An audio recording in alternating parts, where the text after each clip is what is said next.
Howlin' Wolf will be part of GPS Chicago with the Bennington Show. I'm Ron Bennington. There's Gail Bennington. Yo. I am Ron Bennington. Howlin' Wolf. That song sounds brand new to me. Yeah. You know what I mean? It's so sexy. That song might be 60 years old. And like you could see it on one of those dumb fucking TV commercials where people are dancing around because they got new khaki pants. You know what I mean? If I was in charge of the khaki pants commercials, I'd be like, I got a song for everybody. Maybe we can sell a lot of khaki pants when we play this dirty little fucking song. Is this about drugs or sex? 'Cause we're trying to sell khakis. I know. That's why I love it. I think everyone's going to run out and go, man, I want to feel that way. Let's get some khakis. I want a spoonful of khakis. Yeah, bow, bow, boo, boo, boo, towel.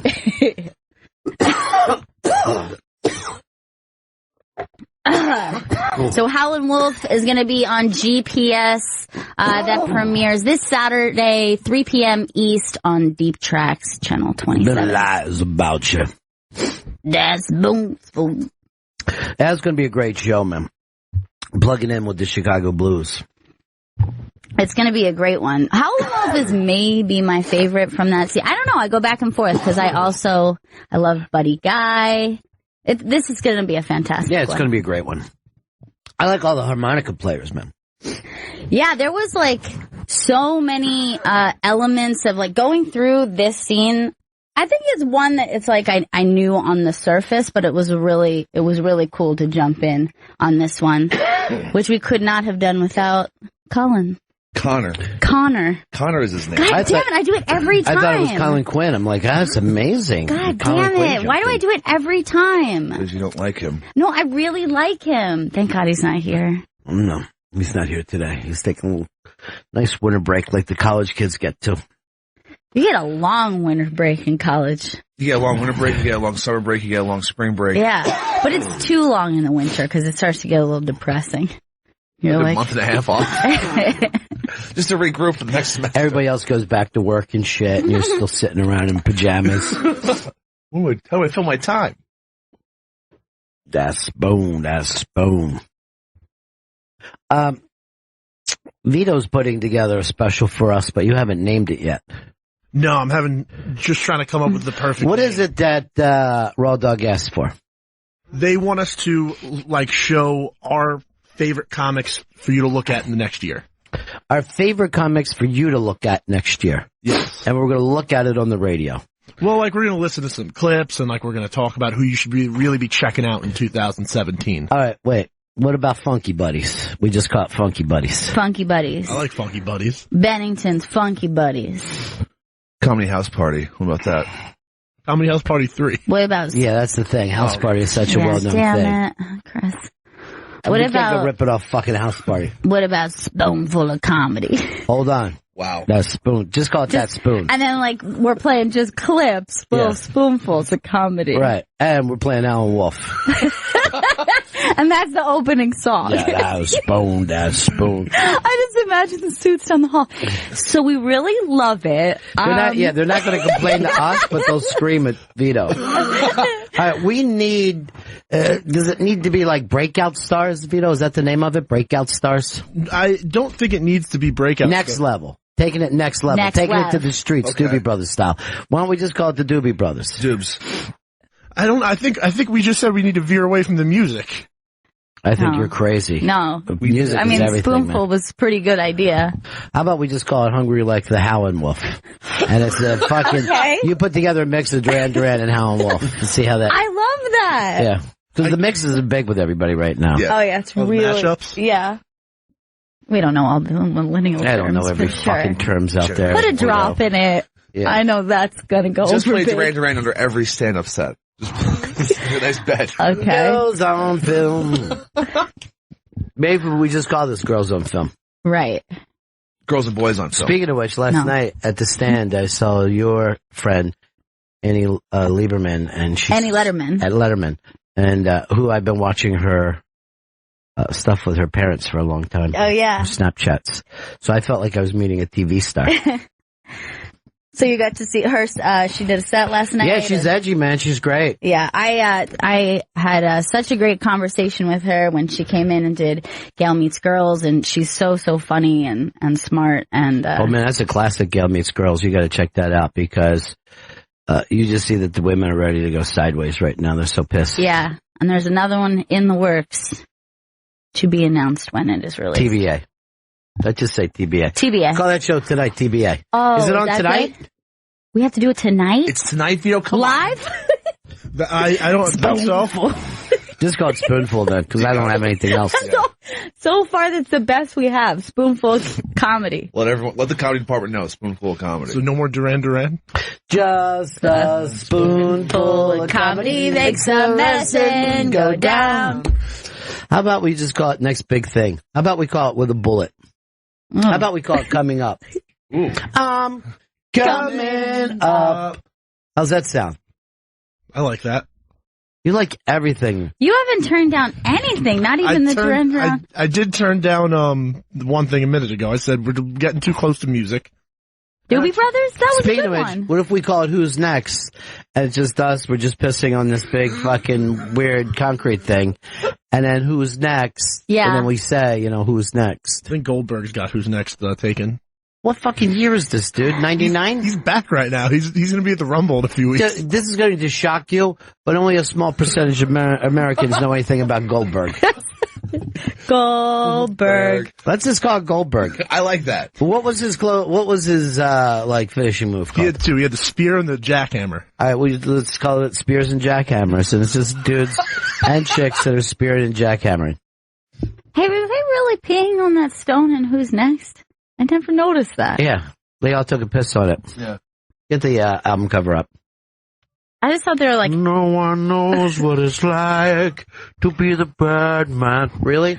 You got all this fucking stuff on you? See? And they're fixing their fucking... How do you not know that? Oh, my gosh. I thought those were shadows. No, there's piss marks, and they're all pulling up their zippers. I mean, Keith Moon's hands down his pants, practically. No. Yeah, good point. That's really weird. Now, 4 of them are tugging at their zippers, but if you notice, there's only 3 splatters of piss. One of them had pee shyness. I believe it to be Entwistle. Or Boris the Spider, as I sometimes refer to him. Hey, should we call this show Boris the Spider? That's really cool. Boris the Spider. Come on. That's really a good far one. From the original How about idea. Comedy Rock Gods? Oh. That does work with the phone number. Is it a call-in show now? No, I didn't say it was a call-in show. I'm just saying. A fucking live call-in show. Vito, have you gotten us into a live call-in show? No, I did not. I did not make any guarantees for a live call-in show. All right. Sounds like you want us to do that. No, just referencing 844 Rock God. Why don't we just call it Monkeys and Robots? Everybody likes Monkeys and Robots. Didn't like Cowboys and Aliens try that and that movie failed? Failed for you, dude. I fucking thought it was unbelievable. I watched it again last night. What about call it Everybody's Got Something to Hide Except for Me and My Monkey? I don't mind that. It's a little long, but I like it. Acronym, maybe. It's called How about- Harambe. How about for those about the joke, we salute you? Oh, that's good. Yes. Call AC/DC, see if they'll do a parody song of one of their biggest hits. They'll probably do it. Yeah. But I For know those them. about the joke? We salute you. That should definitely be in the running. Why not, Vito, you seem like a terrible producer. Speaking of producers, look at this. Eric and Justin Stengel sent a Happy New Year card. Oh, that's I guess sweet. getting out of the way of religion.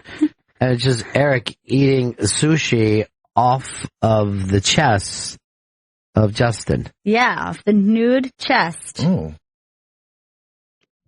That is very, that's a classy New Year's card. They give him Stop Baby a fucking run for his money. It actually has me hungry for sushi right now. Hold on. Hungry for Sushi might be a great fucking title for this special. Hungry like the sushi. Now we're getting back to Duran Duran. What's your beef with Duran Duran? What's anybody's beef with Duran Duran? I don't know. They're pretty boys who ripped off fucking Roxy Music. Yeah, That's what's all the I'm problem? saying. How about we call this special? If you think you like Duran Duran, go check out Roxy Music. You'll be fucking thrilled. Unless you're a fucking asshole. And then in any case, I'm glad to get rid of you. With Ron and Gail Bennington. What about Ordinary World, Extraordinary Comedy? I like that. This way we have the Duran Duran involved. Right. But it does stay close to comedy. Should we just call it Smoking in the Boys Room and just fucking do a Brownsville Station thing? Come on, Why man. are you sweating? Why are you sweating? Today is I don't even have a reason for you today, and this one's a freaking me out sweat. Yeah, that's the heart attack is coming on. That's You the know. need to slow down on red meats. You're eating too much meat. Yeah. Bobby Kelly told you to start eating more fish. How'd you get away from the ham? I don't think I eat a single meal without meat in it. Sure. It's a meal. It's not a not stop at the candy. Look, this is your problem as a producer. You should have us on track, not going off track. This fucking show needs a title. Okay? I need to figure out a title. Yeah. It's all I think about. That's all you think about? That's sad. Jesus. We just gave you 90 great fucking titles in No 5 wonder minutes. he has the weight problem. Doesn't mean that. Doesn't even make any sense. What you said didn't make any sense. There's no reason for him to gain weight because he can't think of a title. But this is your job to think of titles. Hurtful. You wanted to go just Lion, Witch, and Wardrobe and see if that fucking works out? Because I know a lot of people, I saw them lined up for that one time. Oh yeah. You know, man? They fucking think that's what they're getting here. Let's just call it Harry Potter's favorite comedians. Because those fucking books sell like you wouldn't believe. They do really well. Even the play is doing well right now. There's a Harry Potter play? Yeah. It's like opening up in London right now. What's that got to do with your fucking show, dude? Yeah, you're getting off track. You say it's Should we the give only it thing over you to think someone about. else? No, it's mine. Is there someone else that wants to produce this? Anyone? Somebody that seems like they're a good producer. This is mine, and I want it. I'm a good boy, Ron, and I'm a good producer. You want to just give it to Chris? Just give it to me. He doesn't even know Seinfeld, so he can't do this. Oh, jeez. I don't know what it's got to do with Seinfeld. Nothing. Like, what is Seinfeld isn't in this special. Yeah, but he can't even tell you what George Wallace was in Seinfeld. Oh, yeah, you're right about that. I All should right, keep never this. mind, Chris. He got you. You This is fucked. bullshit. I You're didn't know a post-credit scene wasn't even in the main episode. What's your title idea, Chris? Hold on. No, there's anything wrong with I that. like what's your What's your fucking deal? fucking that belongs to deal? somebody. What's your problem? What's your beef? What's your flippin' deal? Wait a minute, we what's can your get beef it- might be good. And then we'll say, let's find out what his beef is. Or What's her where's beef? the beef? That's good too, because of fucking Wendy's. That turned Wendy's into the #1 franchise. Forever. And ever. It's never going to stop selling cheeseburgers. How about we call it the only comics that matter? I like that a lot, actually. Is that hurtful for those not included? Yeah. No, I think they can deal with it. Why are you insulting all the other comics, Vito? No, I think that would be. God sent something on the scene in 17. Rhymes, Vito. I like that. Me like you. I do like the idea of putting 17 in it somewhere, you know? Whether it's Edge of 17. Oh, that's good.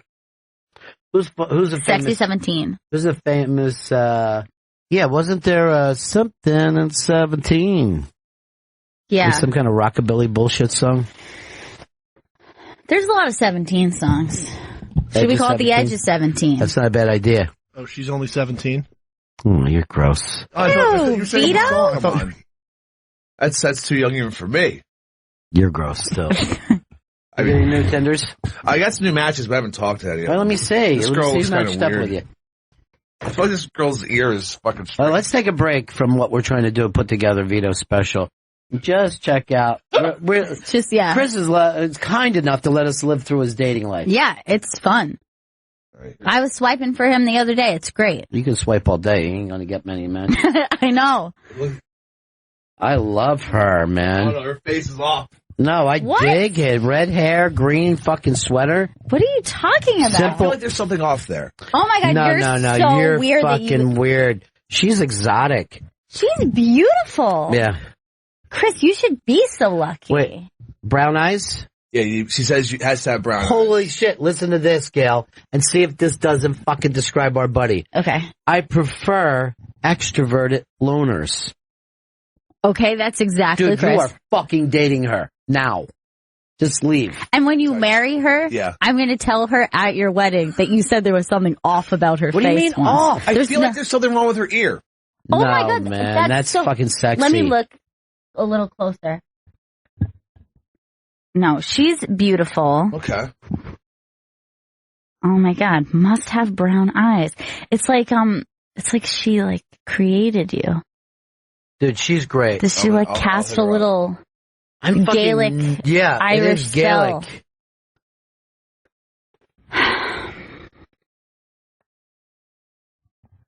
She also says the person must have their shit together. So I think this is a lock. Yeah, that was the one part that didn't match, but GFI, dude.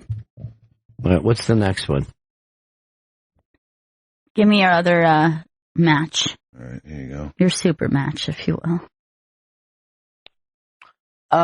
Craig, what's up, buddy? Great. Wasn't the song Sexy and 17? Yes, it Yeah, was. that's Stray it. Cat, Sexy and Sexy 17. and 17, Yeah. I love my it. little rock and roll queen. Keep singing, dude. It's so fucking great, man. This is No, I love you, Bennington. Happy New Year. same to you, my man. Have a great New Year, and thanks for all the help. He nailed it. Yeah. So, Sexy and 17, working title? Well, one of the early working title was Soup to Nuts. Mm-hmm. That's something I just said. Holy shit. What the fuck? Another exotic one. Yeah. 100% yes. Yeah, right? I totally forgot about that Irish girl. Who? No, I like them both. You're going to date them both. Okay. But this is like a Lisa Bonet type, right? Wow. But here's what she said. In short, a date once described me as a verbally dexterous, prickly sex witch. Oh. I desire emotional, intellectual, and sexual chemistry. Also, poly. You know what that means, right? Polyamorous. Yeah. I think that would suit you well. Oh, yeah, that's good, yeah. Because then you wouldn't have to stop the tendering. No, it's just like do whatever I want. For reference, I am 5'8" and sober. Ugh. And That's good for you, dude. biologically female. Oh, great. Okay, cool. You at least gotta Cisgen. try this, dude. This is over your head. Yeah. Come on, you're not going to find a Holy better shit. cisgendered female. She's a hard-edged, flippant, and occasionally argumentative, full-figured, hourglass, kinky, feminist sub. Oh. This is everything you've ever Everything wanted. you need in your life. Let me look at more pics. Oh. Dude, she's a... Stop with the Who is sexy that? 17. Who is that with her? That's, oh, no, he's fucking scary looking, though. Yeah, I mean, you're going to have to deal with the fact that... Well, she's poly, so it's fine. Yeah. Dude, she's awesome. Yeah, I dig her. This is your new life, Chris. I think she'll want to dominate Chris, though. Yeah, she calls herself a sub, but I'm reading otherwise. You think? Look at things could get interesting. Hey, I'm hosting a show at the Stand tonight, right? Mm-hmm. So listen to this show. I don't know whether it's a show at the Stand or an HBO special. Me, hosting, Mateo Lane, Wyatt Sinek, Roy Wood Jr., Judah Friedlander, and Artie Lang. What? Oh, and Monroe Martin. Whoa! And more. That's what it says. That's a great show. That's a crazy show. That's tonight at what time? I don't know what time anything is, honey. I guess 8 o'clock. I don't know. You just roll up. I do. I just roll up. Hosting is fucking so much harder because you have to keep paying attention. When you're not, it's just 15 minutes and you just like don't care what happened before or after. But hosting, you gotta fucking pay attention to the clock and shit. But then it's really fun because you get, you know, the heat of telling everybody Artie Lang's here and I'm like, yes! And Judah Freelander's here. What? I like the idea of just hanging on the stage a little just to take that heat. Oh, I do it all the time. I just be pointing at them. I point at them and myself. Both of us together right now. And that's what I want to do with this fucking special. God damn it. Come on, man. Vito. I just need to figure out this name thing, and then we're No rolling. shit, dude. That's where we started this. That's where we were 2 days ago. I know, and I'm gonna come up with the perfect name. You aren't. You have. Give us if like right now, Don showed up and said, "Give me the name." The comedy scene of 17. That's not yours even. You just said you had to come up with the fucking perfect name, and you just took it from someone. What about the comedy hot stove? What other kind of stove is there, dude? Old stove? Well, like, like the hot stove, like in sports. Yes, but a stove is a stove. It's fucking redundant to say hot stove. You just want to call this thing stove? And what did you do? Just steal it from some Fox Sports show? Send Jen in here. For the love of God, get her in here. Please. She can give us the street thing. The fucking cool street thing. I know. Look at her in her little cool hat today. I know. Oh, look at that stylish sweater. She's a very stylish lady. You're pure marketing. You're branding. What are we going to do with this show? I went over the names that he had. I thought a couple of them were Well, give me one. pretty good. I did like the 30 for 30, but I wanted maybe some more elaboration on that. Here's the thing. That's stupid fucking Chris's idea. And the thing is, there's not 30 people. We're not doing it in 30 minutes. And it's not a documentary about sports figures. That does make it tricky because there are no 30s in it. Yeah. Yeah. And it is kind of taken. Right. Like, people be like, oh shit, a 30 for 30. Let's listen to this. Stand up. Hopefully it'll be about Shady McCoy.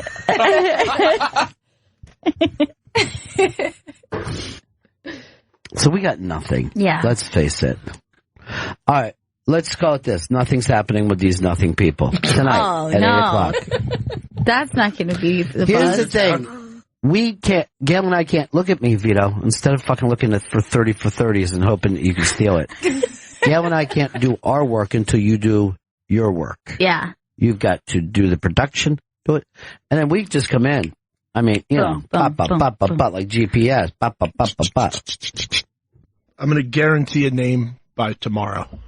That's not what we're talking about. We need, this is a fucking meme world we live in, okay? Social media. We want it now. Meme life. We want the world and we want it. You see what we're saying? Give us something memeable. All right, so like we're always talking about Tinder, with Chris. This ties in comedians we'd swipe right. First of all, someone else said that, and we all laughed at that person and told them to shut up. 2, all right? Never set up your title. Just the title. If it doesn't fucking work with us, right? Yeah. We don't need the long explanation. Right. All right, so what about the comedy cabinet? Comedy cabinet? Who keeps comedy in the cabinet? Oh, he's looking up and there's cabinet stuff going on TV. Oh, gosh. The comedy printer, the comedy monitor, Microphone, sunglasses, hat. notebook of comedy. What about 17 in 17? Are we only doing 17 people? I guess, we would have to cut out some. Right now we have 32. We could cut people out and do 17 and 17, but that. Why do we want to give the listeners less? We want to give them more. Keep an eye on your phones, you maniac. Always more. More. I think he's hammered. Look, he doesn't even fucking know. Line 1. Jump on line 1. Pick that call up. Hey, you're on the air. What's up? Hello? Yeah, what's up, buddy? Hey, yes, Robert Birmingham. Why not just call it Raw Dog 17 and y'all run down the list of 17 upcoming comics or people to watch in 17? I'm loving that. Wow, Raw Dog 17. Really good. That's so much So better good, than and I this like shit. the Raw number. Dog 17. See, isn't that so much better than what he was doing? Everything's better about Yeah. it. Thank you. You just said 17 doesn't work. No, Would he you went deep stop at being it. a fucking contrarian and a naysayer? You know what I mean? This is a team effort, okay? But I said 17 and 17. And we There's all no agree. fucking veto in team, dude. Literally. What about 17 team of comedians? They're not And in a it's only team. fucking teams. You just have to find 2-person teams. We're not making teams though. We're like showing people. Hold who they on, can I look just at thought of next year. something, right? Okay. If we're just doing straight teams, right? Comedy teams. When they're raining, they'll say it's teaming, right? Oh, yeah. Teaming in 17. And we have 17 comedy teams. All right, I gotta fucking think of one comedy team right now. Oh, boy. Yeah. I mean, I feel like that's just put more work on us. You know, another big thing that we could just call it is General Hospital, you know? I like that. Or the General Hospital reunion show. I love You know? that. I love that. Starring Bert Kreischer. Did you see how much weight Bert lost? Crazy. Yeah, he's unrecognizable. And Segura, too. Yeah, they both lost a ton of weight. And then Bert is so much thinner, and then minus the beard, you can't even... No, he could have killed his wife and been able to walk around Iowa. No one would be able to see him. He could be walking past them playing the Machine special. But this is the thing about Segura and Kreischer. They're the only people I know that can make weight loss entertaining. When everyone else is talking about weight, it's the most annoying thing in the world. And these guys are fascinating with it. Nothing is worse than someone explaining their, like, very annoying diet. And you're like... But why does this work? But this works. You should go into Penn Jillette straight fucking potatoes diet. He wrote that book. I never heard of another person who just said, I'm just going to eat nothing but potatoes. And he lost a fuck ton of weight. How did he do that? Just all the potatoes. Yeah. You ate Chris, weren't you doing that with the place you yelped? Yeah. Yeah, but there was no hot dogs. Oh, okay. He didn't put hot dogs in those potatoes. Sour cream. No. Just tons of sour cream. Hey, everybody's got to learn some street jokes for Friday, too, to kick off street jokes. We're going to give out a lot of great prizes. And I wanted to bring this back because I miss street jokes. No one tells it anymore since the internet. People used to have a joke for you, you know? And because the internet, it's just another thing that the internet fucking destroyed. Here's Randy in Philly. What's up, Randy? What's going on, everybody? Hey, man. Hey, I'm pretty baked over here smoking a lot of that hydro this morning. It's so fucking cold, dude. Sounds cool. Stanley, man. I got a joke for Stanley, yo. All right, go ahead, do it. What is it? Hey, Chris, Yeah. What's up? have you ever had two dongs in your mouth at the same time? He has. I like where this is going. The answer is yes. Yes. Well, then that might make you a homo. All right. The joke. That's, Come on. Seemed like the setup was funnier than I punchline, know. but still good. yeah. All right, Randy. Thanks I for was the just help. too damn baked to be, make any sense, you know? All right. Thanks a lot. What if we just call this Waking and Bacon? Okay. With bacon. With Randy. With Kevin Bacon. Can you get bacon? Randy presents. It doesn't, How about 6 degrees from a plate full of bacon? Does that fucking work for you? but it's not going to express the point of the stand-up comedians we're talking Then you about. need to do your own if you're going to fucking run everything down, Vito. How about on Vito, turn my head upside down, it looks exactly the same. Like one of those fucking things that you buy. What are those things, remember, like you would connect the magnets? Yeah, it's like you could drag the facial Woolly- hair. Woolly Willy? You want to call it that? I'm all for That's it. a good I can't idea. wait until done. I was just saying Woolly Willy is the name of the product. Willy Do Willy me a and favor. 17. Fucking make it, when you call Don with this, make sure you put me on the line too so I can hear him fire you. Look, there he is. Go to the beard one up there, Chris. That looks like that's fucking Vito. like Vito. Put that out next to a Vito picture. Oh my God. Like fucking whatever you guys do on the internet. I don't know what you do. You Vito, fucking make Photoshop some kind of a selfie and then Photoshop Chris it. send that to him and make it nice. Maybe this could be like the press photo. What are we calling this show again? I forget. I think Wooly Willy so far. Right now it's Willy Willy. We're not calling it Woolly Willy. All right, so we can't call it The Edge of 17 because there's a song in the movie, but what if we just call it The White Winged Dove? I think we need to like really push along the comedy aspect of it. Really? Then what do you got? Comedy hot stove? Seriously, that's the dumbest thing ever. Please call right now and say comedy hot stove. Well, why's he got a hat on? No. Take your Vito fucking just took hat a off, selfie. you fucking idiot. Vito just took a selfie. To email it to me, Vito. Jesus Christ, Vito. We're trying to do something here. Don't forget the phones, too. They're blowing up. Vito, do everything. Get the fucking name of the Jack, you just relax.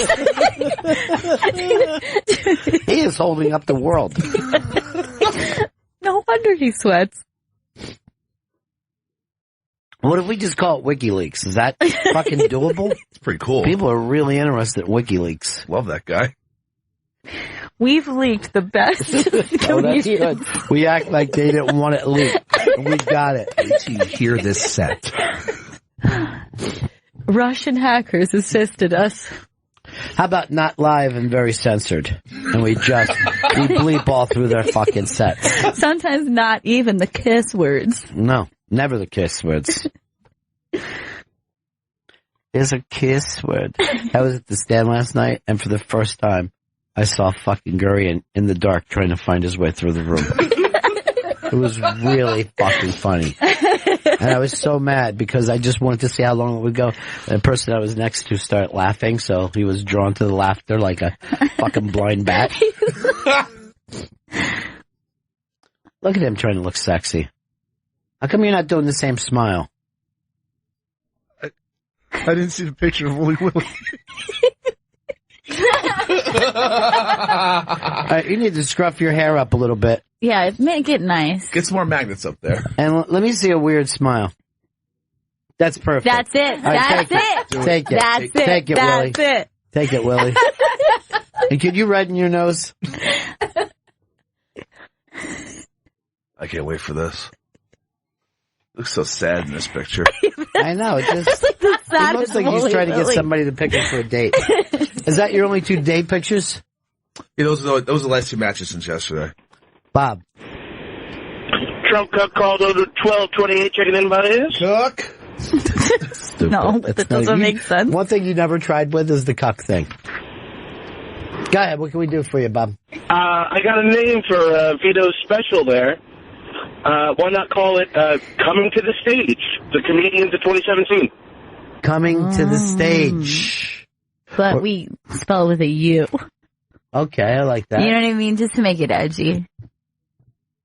Noah, what's up? Hey, what's going on? I don't know. Yo, Chris, I gotta say, it's kind of pathetic that you take Tinder seriously. He does. Oh, shit, son. What's wrong with this? What's the problem? I mean, like, look, I've been on Tinder before, but I don't take it seriously. You know what I'm saying? Like, why would you what's ever... taking it seriously? Seriously, Chris, I mean, why don't you just answer him? Sense. Yeah, dude. I guess I fucked up by taking Tinder seriously. Stop being, you know what I mean, ironic about it, and just be a person. I am a person. We'll try to figure out how to fucking do Tinder. You know what? I would do it right. Chris, I got a joke for you. Oh, good. Boy, Listen. a lot of jokes for Chris. Good, I like this. All right, so there's this bear and this rabbit, and they're shitting in the woods. Cool, okay. And the bear leans over to the rabbit and says, "Hey, do you have a problem with shit sticking to your fur?" So the bear takes the rabbit and wipes his ass with him. Am I right? Damn it. Oh, was I right about that? Yeah, you were fucking right. All right. You're on the streets. Well, you know what? It's logic. You know, it's just logic. So, did you put that out, Chris, or is it just for us? I'm putting it out. Good. Because Seems we're like not it's the just- fucking internet, right? Yeah. You just don't fucking show us, and we're like, oh my God, I'll viral this in the room. Yeah, that's not very viral. Chris.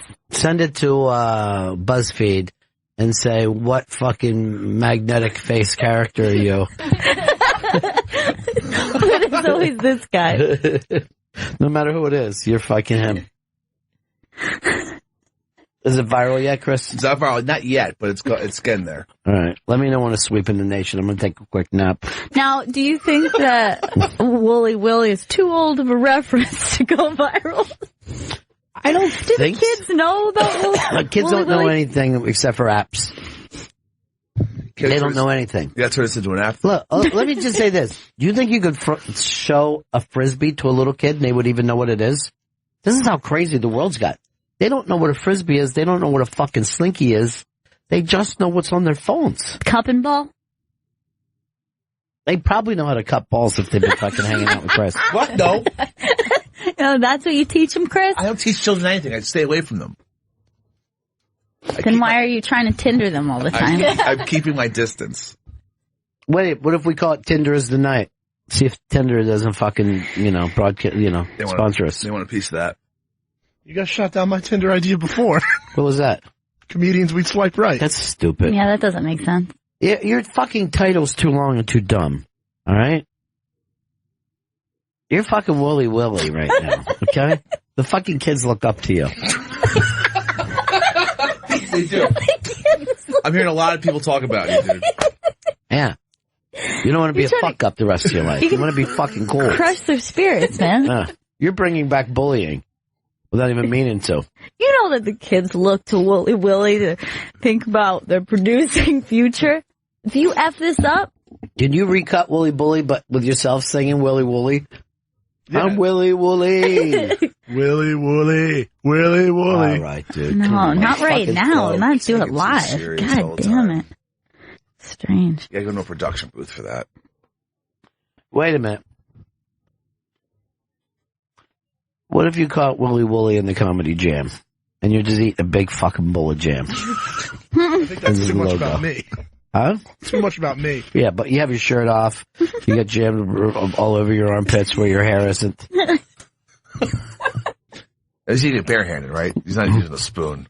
Hey, is this fucking crazy? We just called this thing Vito shit in the bucket. And in between every comic, Vito has to shit in the bucket again. Each time? Yeah. That's 32 shits, dude. Looks like Vito's ready to shit in the bucket, so let's go on to our next comedian. Fiber. Huh? I gotta eat a lot of fiber.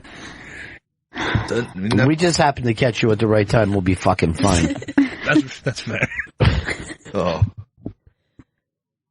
Can he use a book while he sits on the bucket? That is where I can do my reading.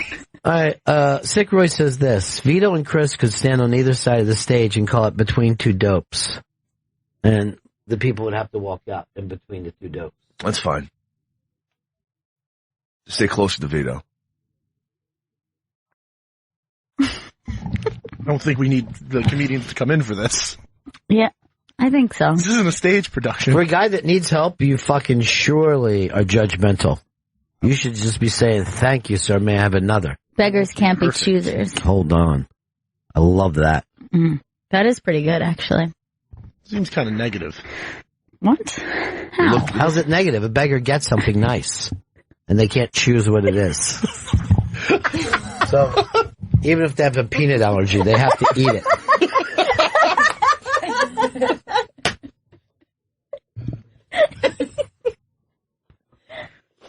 You're looking at all these gift horses in the mouth. There's not gift whores, dude. I did say gift horses. Yeah, there's no such thing as a gift whore. Send this whore to my nephew.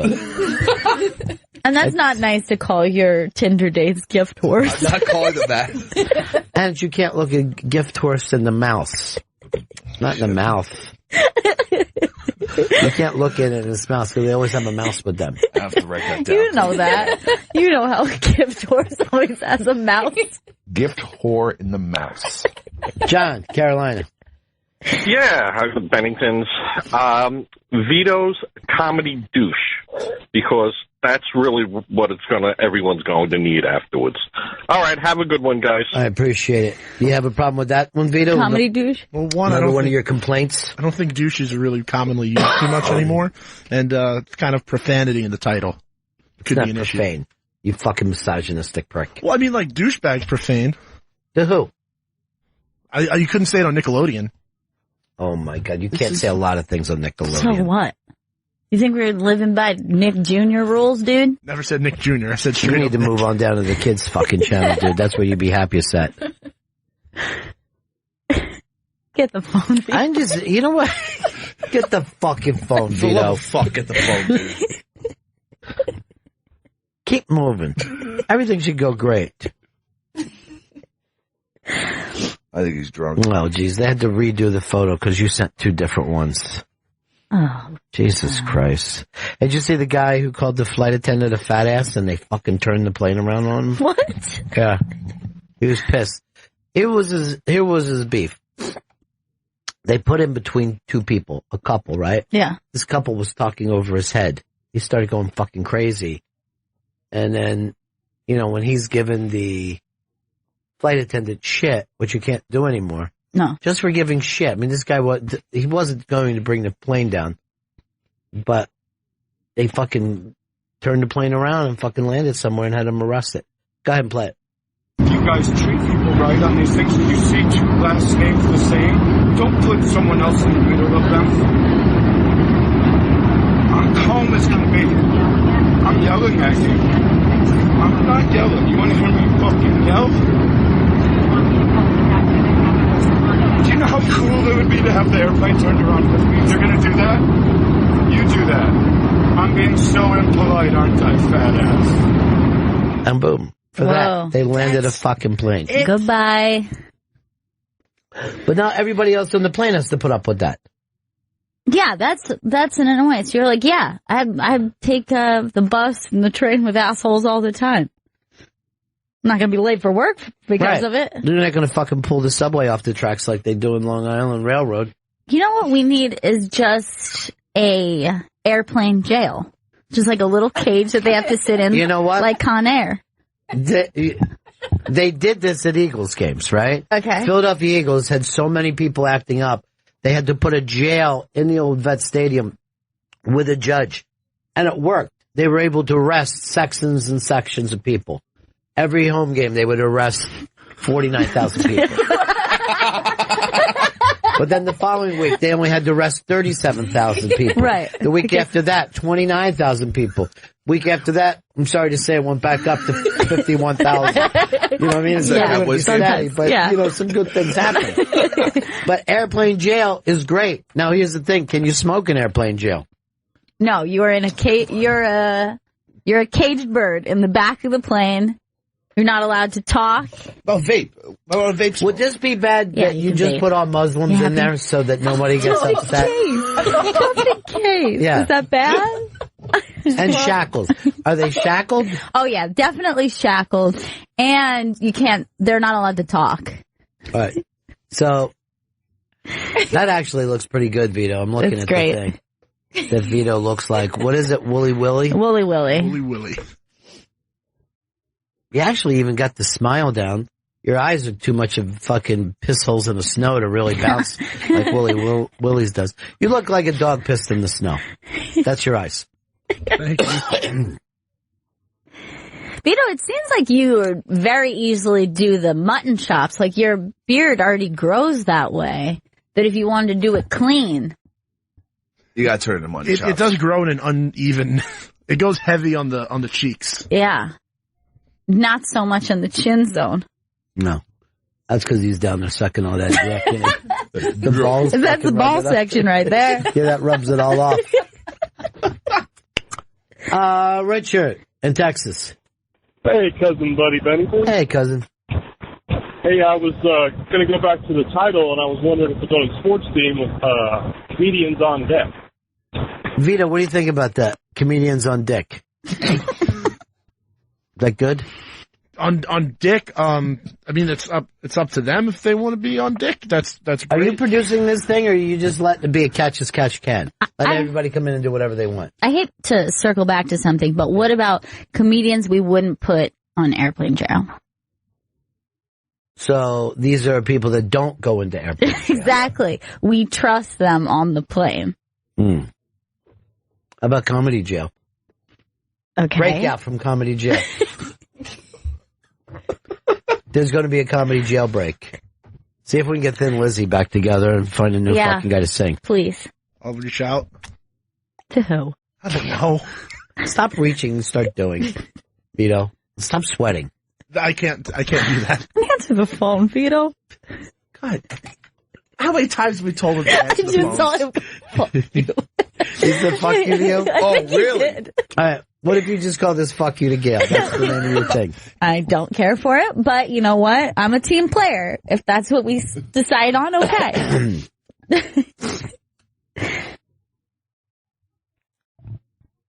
Vito's got to keep it together in there. Oh, shit. He's never going to get a title. Hey, Ken, Maryland. Yeah, I got a title and a tagline. Great. How about the view from 17 and the view looks good? I like that. So which part's the tag? Then? There The isn't View. one. Okay. We just call it The View, starring Whoopi Goldberg. The View's already a highly successful show on ABC, so we can't use that. I think you could be sued for saying highly successful. It's on. It's on TV. But they go through host like there's no tomorrow. This goddamn meat grinder. Fuller House came out, so she had to leave. Huh? The one chick had to leave because Fuller House got so successful. Which one was the... No, she had to leave because everybody was being mean to her. Yeah, DJ left. DJ was on The View. I was at the she market was the the other day. right The girl checking me out did fucking 3 weeks on The View. She was like, she goes, yeah, I got to get out of here soon. I'm going co-hosting at The View. You want me to bag these for you? I go, yeah, I want you to bag them. I can't fucking do it. I don't know how to put all this stuff in a bag. It's so I don't know fucking hard. What goes with what? Yeah, I'll put the fucking other stuff on the bottom and get crushed. Yeah. Plus, do I put an extra bag around some of these things? Sometimes bag you in do, a bag? sometimes you don't. Can a kid bring it to my house so I don't have to fucking worry about dropping it? And why did the chips get their own bag? I mean, how does this work? They're already in a bag. Is this not a bag, ma'am? Hold on. What do you call this thing? Bag of chips. Delicious. I think comedy needs to be in the name. Why? Yes, because people listening to Raw Dog and Us don't know it's about comedy. This way it could get highly shareable. Shareable where, dude? We're in fucking Sirius XM. We're not on the internet. Could be on the internet. Everything's on the internet. It is not. Not if you everything. see it, have it taken down. You dope. All right, this won't be on the internet. I take No that back. shit. No. So bag of chips it is then. Well, hold on. I'm just going to say, dear subscribers, it looks like Vito's giving away of all of our specials away for free. So why are you subscribing? That's what I want to know. Get out of here. Dope, Vito. You're destroying this company. Single-handedly. One brick at a time. Hold on. One brick at a time. Ooh, that's good. I don't Building know what the it comedy means, wall. but I like it. Trump's comedy wall. One brick at a time. That's in the running, I guess, because I know Leslie would like Trump's comedy wall. This isn't just about your mom. What's that mean? Because he says Leslie would like it, so it has to be good. Mm. I respect her opinion. Is that an issue, Chris? Here it goes. It's finally going down. God. It's finally going down. Today's the day. Look, I'm just saying, you can't have your mom on your mind all Can the I just say goddamn this time. stuff? Yeah. Vito, do not mess up his dating face. He needs that. That's how he's getting all these Tinder chicks. Give him the body shot. He doesn't show his body in the pictures. Dude, get the fucking phone, dude. Please. You're driving me nuts. Get the fucking phone. Try to be a fucking producer. All he wants to fucking talk about is my cell phone instead of worrying about the phones of the show. What? Nobody said anything. He's talking about the pictures. Don't try to tie things You together. call Be it a my person. cell phone? You're not the guy who fucking ties shit Call together. his Tinder account my cell phone. I didn't know what he's doing. I got this date out of my cell phone. He said, I get a lot of cell phone dates these days, guys. This is probably my best cell phone date I've ever had. dude, don't say shit like this. I gotta stop. I gotta keep this going. Hey, Snowy, what's up, pal? Long time. Hey, how you doing, all? Oh, so good. Apparently. Anywho, I got the playoff comedians in cars making coffee. How about comedians on stage making money? First of all, I'm loving it. I'm fucking going crazy for it. All right, I like that one a lot. Hey, John, what's up, buddy? Hey guys, happy New Year to you. Hey, what's up? I got a name. I mean, I changed it. I changed my name at the last second. I like Vito's Balls of Change. Vito, that's perfect for you. Mm-hmm. Mark in Florida. What's up, Mark? Hey, if you want to get crowds in, I think you should call it Harry Potter and the Gobble of Balls. It's not a bad idea. It's so hot right now. And I'll tell you why. Harry Potter's big, and then teabagging is, I mean, Oh my God, it's huge. It's through the roof. Especially with the millennials. Even though it gives zero pleasure to either partner. No. Fun though, you know? It's fun. No, I don't know. What, giving it, Chris? That's why you're so popular on that fucking Tinder app. No wonder. That's why you're so popular with your cell phone dates. Ooh, another new cell phone date coming. Well, seriously. Who did you write back to? Redheaded girl? Oh, God damn it. You're gonna make her sick, dude. You can't do that. I didn't. It came out of nowhere. Stop, dude. Seriously. I'm that's sorry. fucked up. I didn't do it on purpose. Yeah, if she's doing that, what do you think the listeners are doing? You can't be on the air if you can't keep the snot in your fucking nose. It's that simple. It's back in. back in. The fact that it was out at all is grotesque. You've destroyed this thing, Vito's. It was Vito's time in the sun. He was doing so good with it, too. Street jokes on Friday. Wait a minute, why am I reading that Dan Perlman and Billy Purcell are in here today? Because they're stopping in today. Cancel. Dan? Vito put up girl with a nice butt, falls off the stage. I watched this, Vito. I think it's a work. I think she threw herself off the stage to go viral. I believe so. Because I saw it, I enjoyed the butt, but I was concerned about the bump. I like the butt a lot. That was the main thing I looked at. Now watch. Okay, so watch here she is on the edge of the stage. He's down on one knee, he's proposing. She's like, oh my God, I can't believe that. Oh my God, this is crazy. You think it's a work? Yeah. I think it's real. Why is she standing so far away from him? And her foot was already off the stage. I'll tell you, she didn't go down nice stuff. That's the thing. She went took down it the hard way. Yeah, she went hard way. I do enjoy the butt, though. Yeah, it's a nice butt. Also, like, what is he, like, proposing to her at a rave or something? I don't know what the fuck What he's doing. is this? It's like laser tag. It's so here it is. romantic. It's vampire laser tag. Vampires get together, they play quick laser tag. And then she fell off.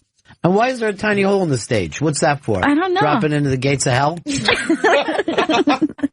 What's this Bo Bice that you're crazy about, Chris? All right, so Bo Bice. Is this the guy from American Idol? Yeah, the guy who came in second all those years ago. Oh, I remember. Who did he finish second to?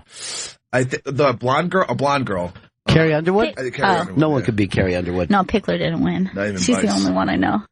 Carrie Underwood could go up against all the stars, including your favorite star from the first year, Yeah. and she would win.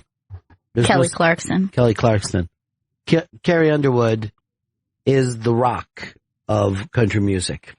Like what the Rock is to action films. You think Carrie's better than Kelly? It's not a matter of being better. I'm saying bigger. She would get the votes. Yeah. You know what I mean? She's Trump right now. She's got the social media down. She's building a wall in front of Mexico. She's teaming up with Russia against the CIA. She's really doing fucking great. It's amazing. So Bo Bice, I liked because he sang like a couple rock and roll songs. He's a rocker. He's Yeah. a rocker. Rock God. But a weird rocker, like a wedding rocker. You know what I mean? He was a strange guy. And Well, why is he strange? He had long hair. long hair. All right, so Bo Bice gets into he's at the Atlanta airport. He's ordering some food from Popeyes. Mm-hmm. The woman at the Popeyes says his order comes up. She says to her coworker, "Oh, that's for the white boy." And then apparently he went crazy thinking. And why would he get mad at that? He is a white boy. I don't know. All right, let's just watch this. Natalie Fultz talked to Bo Bice today at his home, who says he's upset about what happened. A father. Here's a lollipop for you, princess. A husband. Good job, Ladybug. But not a racist. I'm not a bigot. I love everyone. That's why musician Bo Bice says he was stunned last Friday when an employee at Popeye's Chicken in Hartsfield, Jackson made a racial comment. One of the three young ladies behind the corner said, "He's already got his, that white boy over there." The former American Idol contestant says all he wanted was an apology, but he didn't get it from corporate, so he went to social media to share what happened. I don't care if you're Bo Bice, Bo Jackson, or Bo Diddley. When you're walking through that airport, you should be treated the same. And when you're giving your money to an establishment, you should be treated the same as anybody. A double standard? Bice thinks so. If the tables had been turned and I had used something and been as insensitive as to say something like that, you're talking about that I would be boycotted. There would be people not buying my albums. There would be people coming and picking in at my shows and everything else. Tuesday, we reached out to Popeyes about the incident. Mac 2 Incorporated, which owns the airport franchise, released this statement saying, quote, Mac 2 Incorporated is very sorry that the incident occurred and for any pain or embarrassment that Mr. Bice experienced. The company does not condone the behavior of one of our associates, and we took corrective action as soon as we were made aware of the incident. That's all I want, is an apology. An emotional Bice says the issue goes much farther than this particular incident. And the fact that I've got to sit on TV and come down a notch and look like a petty little brat by tweeting and Facebooking this just to open up dialogue so we can have an adult conversation is ridiculous. In America, you should be ashamed. In No, I am Covington, ashamed. Natalie I'm Fultz. ashamed this whole thing makes me fucking TV go. How does he have a breakdown over being called white boy? I don't know, you look like a white boy. He looks kind of white. Is it white boy day? I don't think it's white boy day today. White boy day. Over some chicken? I don't even think it would even occur to me to be upset about somebody calling me a white girl. No. First of all, Also, she probably pointed it out because maybe he was the only white boy in there. sure. Who else is ordering Popeyes? At the Atlanta airport. Have you ever been to Popeyes? Yeah. First of all, Popeyes has never been in one neighborhood that I lived in.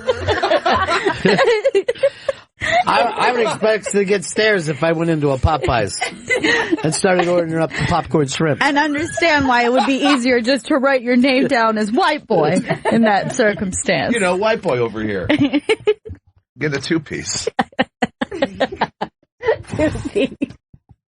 I'm saying cut the hair.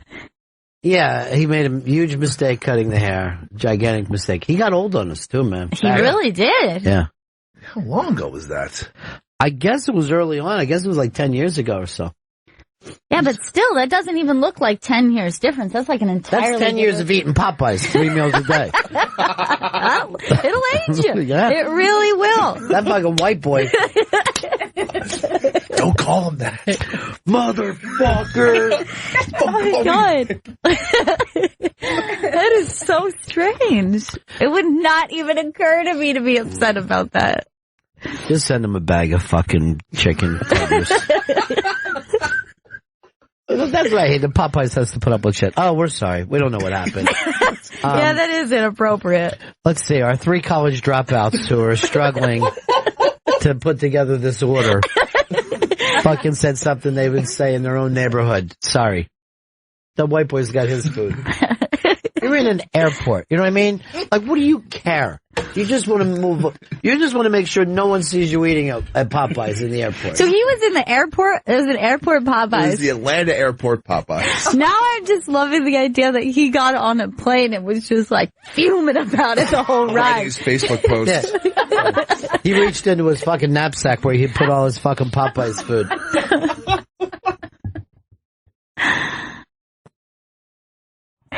Hey, Rodney. What's up? Yeah, but just a white boy calling in here. Nice to talk to you, white boy. Hey, I was just going to tell Stanley since he can't make his mind up, he can just call it what the fuck 17. You can hashtag it if he wants to. Steve, Toronto. Yeah, listen, getting called white boy in Atlanta Popeyes is equivalent to bottle and VIP service anywhere else. That's anyway. So I have 2 names I would like to submit. Yeah. The first would be Vito's Comedy Cluster Cuck. I like that. Cluster cock. Okay? And then I would say also Vito's Roadside Comedy Brain Surgery because that's what it's going to be like. All right, roadside comedy brain surgery. These are both good. Pretty good. Robert, what's up, buddy? Yeah, hey, Ron. I live about 5 miles from where Bo Bice is from, and I also am about 5 miles from his local Popeyes around here. And it's very possible that he would be the only white boy in that Popeyes. Yeah. It really would be the easiest way just to call out somebody as, oh, yeah, the white boy who happens to be over there. And also, people quit buying his tickets a long time ago. I don't think he has to worry about a boycott. Well, he looks like he's in tears about it and telling America they should be shamed. Yeah. I guess I feel bad. Yeah. I guess it's really difficult for white people who want to be accepted at Popeyes. Mm-hmm. No, I understand. You want to fit in. You want to just feel like everybody else in there. You don't want to be pointed out. I would just like to be told person. That person. That white person. No, not even white. No. White is terrible. Awful. It's the worst thing you can be called. He should have said, you must have said White Roy, because nobody calls me boy. I don't to know what's so offensive? My uncle had a friend named White Boy. Well, that's right, he did. White Boy. You used to call that guy White Boy. I used to call him, I was really little, and I called him White Boy because he had like really, really blonde hair. And I thought that's how we identified color. That's a black guy over there. He has black hair. She was dumb as hell as a kid. I mean, she didn't know anything about race. I didn't see race. I did see hair color, though. Yeah. Where's White Boy? I like White Boy. I think you had a little crush on White Boy. Oh, I loved White Boy. Well, next to your uncle, he really looked white. Oh, yeah. He was very white. Because your uncle looks Sicilian. Mm-hmm. You know about them. The gene. Is this Cass? Hey, Cass, what's up? Hey, guys, how's it going today? Good, buddy. Good. You guys said, in lieu of the latest Full Rights news, I think you guys should name your special the racially sensitive comedy special, just so everyone's taken care of. Please. All right. Tim Knight says, when someone says something is for the black person, they freak out, and the social justice warriors come out of the woodwork. Actually, I know quite a few black people, and I don't know if I've ever heard them get upset about being referred to as black. But maybe you don't know any black people. That's possible. And also, here's the thing. Because white boys, which I happen to be part of, have always been the dominant thing in America, we never got upset about being called cracker. Because our life is just full of success in the past. Right. You know what I mean? It didn't hurt. What else? Honky. Honky never bothered us. Yeah. None of that stuff. Peckerwood? Is that for white people? Peckerwood got to me, and I'll tell you why. But you know what I mean? Like, there's no... The negative connotation is like if you boo a Yankees fan, they're not going to be upset because they have 27 championships. Sure. You know? For the same example, it's like you can call people you can identify them by certain things, and maybe you call this kid a nerd, and that might hurt his feelings. If you call a jock, he's like, yeah, I kind of am a jock, aren't I? But if you look at that from Bo's point of view, where this is reverse racism, so he wasn't offended, but he was offended because, you're not supposed to say that black boy, right? Right. That's social justice warrior shit. Yeah. You know what I mean? Like, the real social justice warrior is saying, I'm not offended, but what if I was? Right. Yeah. What about the people who are offended or could be offended? Yeah. It's hard for white guys to be offended by any name that's ever been assigned to us because we landed on the moon. I didn't even know Peckerwood was We've actually been just resting on our laurels since 1969. Maybe Moonlander should be a thing. Hey, don't start on moon landing. We did fucking go. These fucking Moonlanders over there. That's really fucking funny though, Moonlanders. But the Peckerwood was like a slavery thing, I think. I don't know exactly what it means, but it was very, very old school. Look, Chris is trying to fucking, instead of being in a conversation. He's going to Google image Peckerwood. Could you imagine if it was before the internet and Chris just sat there with a bunch of encyclopedias, looking them up all the time? I got it right here. You would hate that guy. This is exactly this is the exact answer. There's no conversation. There's no trivia these days. Sounds like Peckerwood's calling a white guy a bird. Which makes no fucking sense. Well, it isn't. Sure You're thinking woodpecker. Yes, I'm thinking yeah. I hate when they call us fucking Woody Woodpeckers. Terrible. That would be kind of hurtful. They're like here's the thing. The bit doesn't work unless it lands. You know what I mean? It has to truly insult you to be an insult. And I'm watching this thing with Leah Remini, and they have like names for us, right, that aren't Scientologists. Okay. And they kind of mean it, like we're fucked up people somehow. Smuggle. Yeah, it's more or less muggles. But it's not going to hurt our feelings, so we have nothing connected to it. Yeah. It doesn't matter.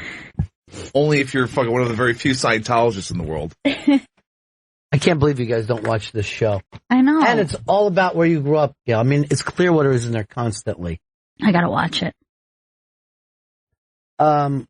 Mike in Atlanta. You know what really gets me, though, is when they call us low jumpers. That would hurt because we can't jump very high. Really? No ups. I have no ups. That would kind of hurt my feelings. Flat asses would probably. Oh my God, I would hate that. I know. Here come the flat asses. Hey, Flatty. Oh, I hate it already. No, if somebody called me flat ass in a Popeyes, that would upset me. Yeah, it would get to me. She's like, the flat ass. What the fuck did you just say to me? John in Milwaukee.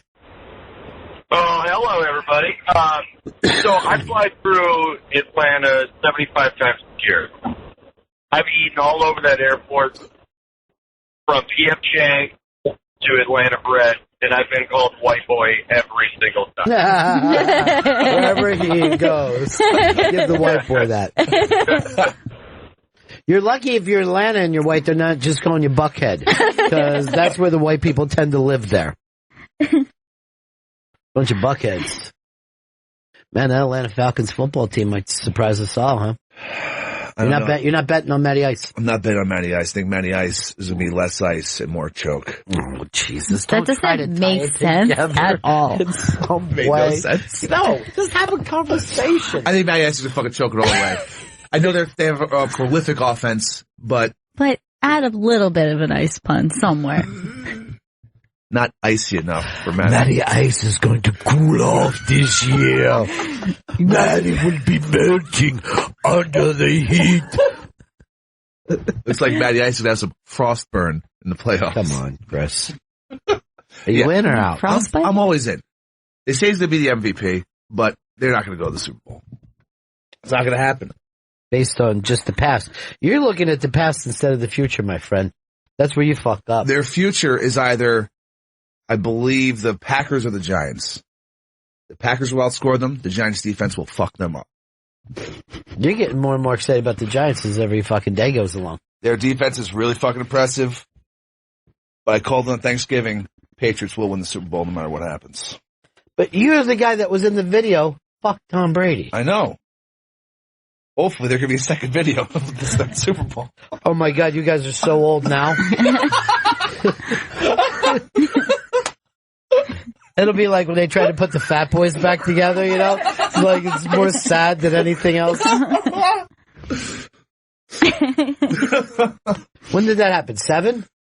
Was that 10 years ago? No, that was 5 years ago. 2012. Man, you look like shit in the last 5 years. Yeah, I've fucking lived hard.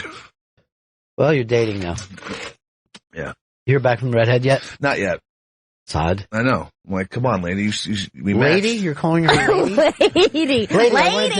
Lady, I wanted to date you. Hey, lady. Hey, lady, where you at? What about the other one? The witch. The sex witch. Sex witch. Sex witch. What are you up to? Show them both to Jen. You pick which Jen, if one you you had think. to be with a girl, that's what I want you to be. Okay. If you had Think to of be it. with a girl again. For, you know. So I know you went to college and experimented. Everybody does. Huh? I mean, Vito, you got a title for that yet? If you had to pick it right now? Come on. Vito. White Boy Day? Holy shit. Comedy white boys? Stop it, dude. Oh my God, Stop that's putting comedy in everything. Racist. I know. Coming from an Italian like yourself. That's the redhead. Yeah, she's gorgeous. Thank you, and he had a problem with her. I still think there's something off, but maybe I'm wrong. There's something off with you. Oh, Yeah. Sex witch. Ooh. Yeah, she does look like Zoe Kravitz. She does, yeah. Ooh. See, this is the generation, I brought up Zoe's mom, Lisa Bonet. Yeah, she has that Zoe Kravitz vibe. She's pretty too. Zoe Kravitz, SUNY Purchase grad. She a grad? Actually, I'm not sure. She went there.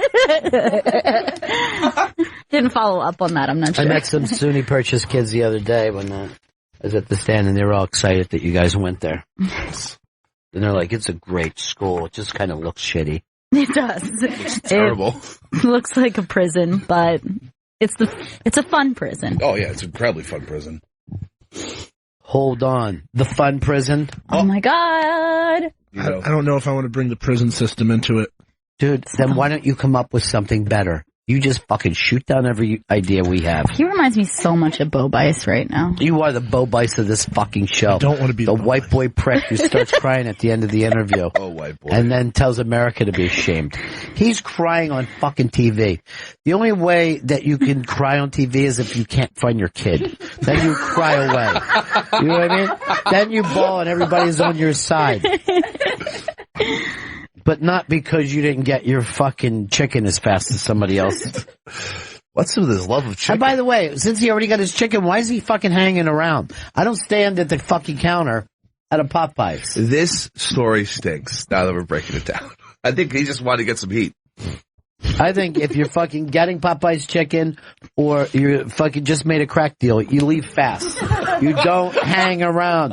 You don't dilly-dally. Yeah. I mean, even if I were to be offended, I'd be more embarrassed to make this public. I'm just snacking on this Popeyes. I'm telling Vito, the hotline is ringing. Hold on. Hotline. Hotline bling? Hotline bling. You don't think it's Popeyes, do you? I think it's a sex switch. I used to date here on my cell phone. Are you putting the hotline number on your Yeah. Just call me whenever you want. 12-3. You get right through. John, South Carolina. Hello. Most white people going through Atlanta are referred to as the victim, just so you know. Stop it. Atlanta's a very peaceful town. And I'm enjoying the TV show Atlanta right now. Yeah. How are you watching it? On demand.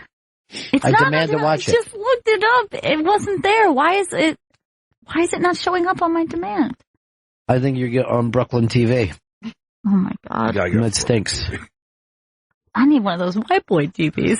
Yeah, I got a white boy TV. You might have to go to entertainment on demand and not primetime on demand. Why don't all you got to do is put in the word Atlanta. I swear, I'm putting it in. Are you? And also, you said it was on Netflix, dummy. It isn't. It's not on Netflix. No. It's a PBS show. Yeah, and I said, I knew that you were just saying that. Fuck. Vito, I'm going to need your help with this. I'm going to call you tonight. You can talk me through it. Unless this has been taken off since I start watching it, which if that happens, I will sue. I think when this came out, didn't they put all 10 of them out at the same time, or was that Search Party? Search Party. TBS does that now. A lot of their shows, they'll put up every episode in a marathon. Did you watch Search Party? I didn't watch Search Party yet. Do it. Stop running that mechanical bull. Wait a minute, the mechanical bull of comedy. That's pretty good. Come on. So they're trying not to fall off the bull. That is comedy. Hey, we need something, here's what we need. A term for people that are shaking things up. Disruptors, okay? Oh. Comedy disruptors of 2017. The kind of a catch a rising star was such a great fucking phrase, you know? Yeah. 'Cause these are the people taking it next level. Stirring the pot. Pot stirrers. Pot stickers. Delicious pot stickers of 2017. Ladles. Make everybody hungry. Why ladle? Because that stirs the pot. It actually stirs the... Okay. At first I like where he's going. I don't think he knows what a pot I thought you sticker were is. ladling the comedy out for people. I'm stirring with the ladle. We're back to spoonful. It's doing, Okay, it's back to spoonful of comedy. Just, look what it is. It's Johnny Go-Go's assistant, Hardback Johnny. Johnny. I think it should be the comedy wooden spoons of 2017, because that's really what you stir a pot with, is a nice wooden spoon. Yeah, you don't stir it with a ladle. He's right. No, you serve it with a ladle. What the fuck? You don't want the ladle just filled with fucking soup. Now I feel embarrassed for thinking that it was a good idea, and you're right. It was a great idea. It's better than one spoon. Good idea drug people would get behind. I don't understand. So you just called to attack them on the ladle thing? Yeah. Why It's so like, anti-ladle? I'm not anti-ladle. I'm against anti-idiot. Ladle police over here. Jacket. Do I go crazy and just throw it and burn it? I think it's right there. Yeah. I thought I threw it out the window. No, you didn't. I would not have let you do that. Thanks. I'm excited for Saturday for GPS Chicago, followed up on CNN by a special on the band Chicago at 8 o'clock p.m. I'm not sure if you knew that they were following the GPS thing. And a lot of people thought we were doing the band Chicago. apparently CNN did. So they're like, let's jump on what the Bennington show's doing. CNN is the only one that thinks that people are interested in what the trombone sound has changed over the last 40 years. Can't they find a different band to do something about? I'll tell you though, Chicago's been a steady draw since 1969. You know what I mean? They've got that thing. They have got it. Whoever was in a marching band in school, like Chicago. It's that fucking thing. Do people follow them around? Or they just have... You follow them around. Like You wait till they fish come or to your whatever. town. Okay. No, that's the stupidest thing ever. You think that that's a fucking good thing. Only 2 fucking idiot bands that people follow. Nobody wants unemployed people going town to town. They want to fucking play for new people.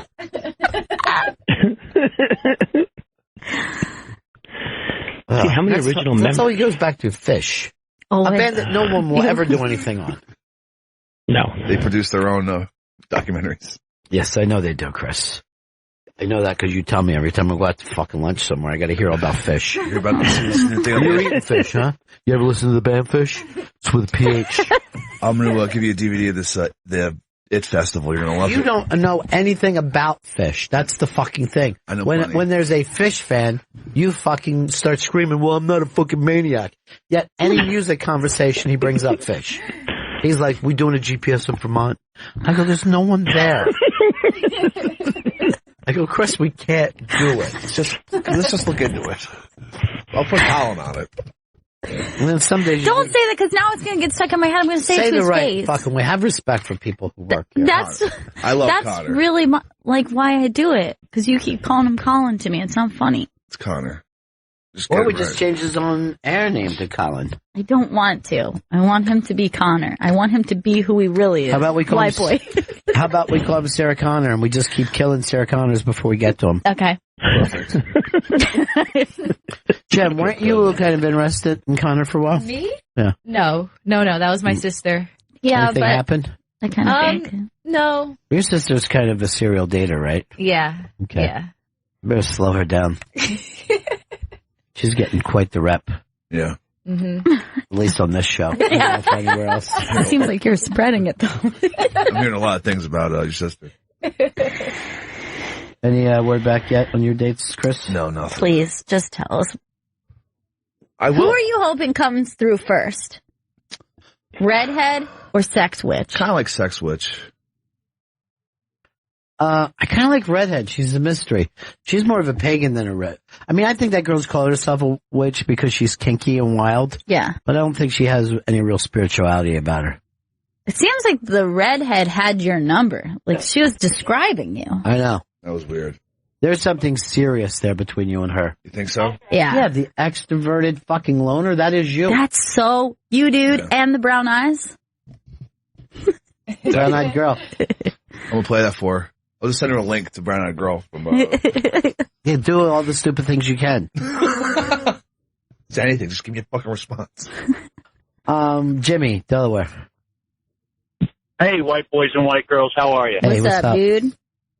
I want to back up Gail. Atlanta's not on my in demand. I couldn't find it on the Apple TV app, so I had to steal it off the internet like a pirating idiot. I'm not a thief. I don't want to do that.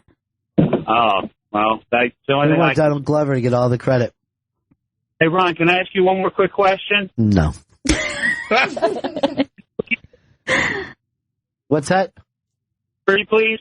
Yeah, go ahead, buddy. Many, many years ago, I called into the show, and I had an opening line that made you laugh. Everybody, you sent me into the prize closet. I said, sorry to bother you, it would work. Mm-hmm. Since then, I've heard you hang up on several callers for telling them that they can't steal another guy's line. Right. And I have permission to use that line when I call in. What is your line? It was. Okay. All right, Jimmy, thanks. Thank you. Bye. The Jimmy, huh? That's Jimmy. I cleared that up. Slippin' Jimmy. Oh, Jimmy. It was back in the spring. Jimmy. Top Jimmy, we used to call him. Top Jimmy Swings, we used to say back in the Van Halen days. Jimmy the white boy. Hey, you got to check out Florentine's special. I don't think he's going to release it for a long time. It's really good. He's got it together. I've been watching him put it together all week. It's all about his divorce. And you know how, like, you're supposed to... Art is taking truth, embellishing it, and then bringing it back to that filter. Yes. He just says what happens. And that's how fucking crazy he lives his life. I wish I could tell you 3 things right now that he did during that divorce that you would be going, you're fucking kidding me. Oh my God, I've got to hear this. I've watched him do this, putting the special together, and it's really fucking good. But it's crazy. It's crazy. Oh no. Well, you remember it was on TMZ and everything. Yeah, I do. TMZ. I do remember. And he hired a PI. Would you ever hire a PI? I don't think so. I probably just try to do the PI work myself. I agree. I think that's I wouldn't fair. even bother. Because it's like if they did a bad enough job that I could figure it out, then they deserve to be caught. But I'm not gonna if they have a good cover up. Giving a guy a per diem. All right, Chris, how That's many my per cheats diem. before you said this is the end of it? Is it 1 cheat? Yeah, 1. I don't want to deal with that shit. 1? Doesn't seem like a lot. Doesn't seem like you're giving people a chance to grow. Is that what Top Jimmy would do? I know he wouldn't. I gotta think about Top Jimmy more. I'm gonna write Top Jimmy down. Why is he writing it down? Dave in Columbus. Dave. Hey, that Scientology show, it's great. When I lived in Indian Rocks Beach, used to go to Morton Plant Hospital sometime and walk by that Scientologist place. Oh my God, it looked like a bunch of Navy cadets. Mm-hmm. And They're all based on the Merchant Marines. 48 years old, she is one sexy woman. Leah Remini? Yeah, oh my God, I think she's getting better looking. There's something about Leah Remini. Everybody has always felt that. But, when her talking, she was like, all right, so she's doing King of Queens, right? Mm-hmm. And that's a fucking big hit show. Oh, it is. So when they have breaks, those guys, they're running around, they're fucking on vacations, blah, blah, blah. She went and worked at the church 12-hour days, 12-hour days, 12-hour days. So she doesn't even know what a fucking vacation is. She's like an idiot. Like a lot of shit that she doesn't know because she'd been in that church since she was a little kid. And I'm like, how do you fucking not know? You know what I mean? Like, I heard about this. I heard about it. I heard that Scientology was fucked up before I even read the book, right? I'm like, I gotta read this book, find out why everybody's fucking doing this shit. If you're in Scientology, you're not allowed to go on the internet and look at anything bad about Scientology. That's like a sin. Really? Yeah. So she wouldn't allow herself to look at bad shit. She had to wait till she quit before she was like, oh my God, look at this shit. They did what? Is that what she said? Probably. Do you remember when they used to sit out by Times Square and test people to see where they would rank in Scientology? Did you ever go past that beautiful big building that they're at? There's never anyone in there. I took the test one time. You did? Yeah. When I was 12 or 13. Let me guess. You were fucked up, right? They were like, wow, you'd be really good in the Scientology church. You should look more into this. Yeah, I'm sure they don't say, you know what, you've got your shit together. You're already clear. You don't even need to, But it's a really nice building. It's by the Edison, right? Yeah. Gorgeous building. Never anybody in there. I go by there all the time. I know someone who is, somewhat kidnapped by them in there. You're not allowed to say that, though. Somewhat, I said. Oh, okay. Oh, there it is. The word somewhat. Because they're very, litigious. Is that the word? Litigious? I don't know what they are. No. They'll fucking sue the shit out of you. They're suing her, right? They're suing, A&E because A&E pulled the KKK documentary because people are getting paid, but Leah Remini's getting paid for her show. So now they're coming after her. Yeah, but she's the producer. You don't, producers always get paid. Like Michael Moore gets paid. It's fucking stupid to think. But if he went around paying people to say shit, you know what I mean, then people would throw that at him. But everyone expects the person who produces the documentary to get paid. Yeah. Did you see the HBO documentary about Scientology? Look, you're just jumping off from one thing to the other. This is why you don't have a fucking title yet. You got ADD. That could be it. That is it. Slight ADD. Slight? You're just jumping onto an HBO show out of nowhere. Have you been diagnosed? No, I've never went to any of those. You're on the spectrum. I'll tell you what we'll do. Next week, I'm going to let you score a touchdown on a football game. Aw, that's so sweet of you. I got both teams all lined up to do it. That's great. That's really great. Okay, but it's only going to be a 4-yard run. I don't want to have everybody run all the way down the field. It's stupid. Yeah, you can't risk injury. And there's not going to be anyone in the stands. Or on the field. It's just you running by yourself with the ball for 4 yards. That doesn't seem very accomplishing. All right. Here's the thing I want to start and do with those kids. Mm-hmm. Let them knock out Ronda Rousey anytime they fucking want. Okay. You don't even have to have her in on it. It's going to go down that way. Just walk up to her on the street and just start fucking banging her head out. I miss her though, don't you? Yeah. I miss the hype. We're in a post-hype Rousey world. Now she's just, I don't know, underneath a bridge somewhere. I'm now being told that on my TV, Atlanta has been taken off the on-demand. And I've only watched 5 of them. You know what? You're in a worse situation than I am. No, I'm not. Yeah, you are. Because now you've tasted Atlanta. Oh. What? Yes. I'm like you. I'm living with hope. I'm still trying to get that spoonful going. Yeah, it's not going to happen. Veto, he vetoed it. I get it. Vetoed. Mm-hmm. Chris, is there any reason we don't break? Oh, I was about to say we need to break. Well, why didn't you say that an hour ago? Because that's, if we're going to be on schedule. Win prizes this Saturday. All you got to do is tell street jokes. This Friday, right? Friday. Yeah, Saturday. We're off. GPS Saturday. Yeah, GPS Saturday. 3:00. 2 tracks. Channel 27. Talk about ADD. We'll be right back, Bennington. It's a Bennington show. On a, what are we, Thursday already? I think Short porch week. I know. Short porch. I went fast. Mm-hmm. We got some of our buddies stopping in here today, Dan Perlman and Billy Pritzel. Thank you, Mom. Thank you, Mom. Thank you, Mom. Thank you, Mom. Thank you, Mom. That's the big impression of him. So I'm getting some Advil here. Nice. Headache? Yeah. Headache, body ache. I have like a pinched nerve or something. It's like down I think it's from my bag. You got a lot here. You want some? Take some. You take one of mine. I'll take one too, I don't think I need it. You don't one at a time? Let's see how many I got left. Oh, 2. We're always enjoying some Advil. We best friends. 2 is an adult dosage. Yeah. 1 is for a child, right? Yeah. I just did 1. Well, you're just a little thing. I'm just a baby.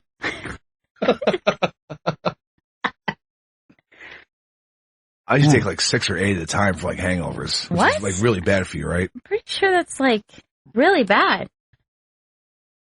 I think for something in your body, like a liver or something. Yeah. It's the liver. That's it. Yeah, the liver. Tylenol, like Advil, fuck it up. Chris. It's all right. I peeled back. Peel back what? The Advil? The Advil, constant Advil eating. That's because you stopped drinking for 11 months and now you're back on it. Oh yeah, good point. Did you drink last night? No, I did not. But you have the option now. The option is open, and there is a bodega across the street from my house. Of course there is. Yeah.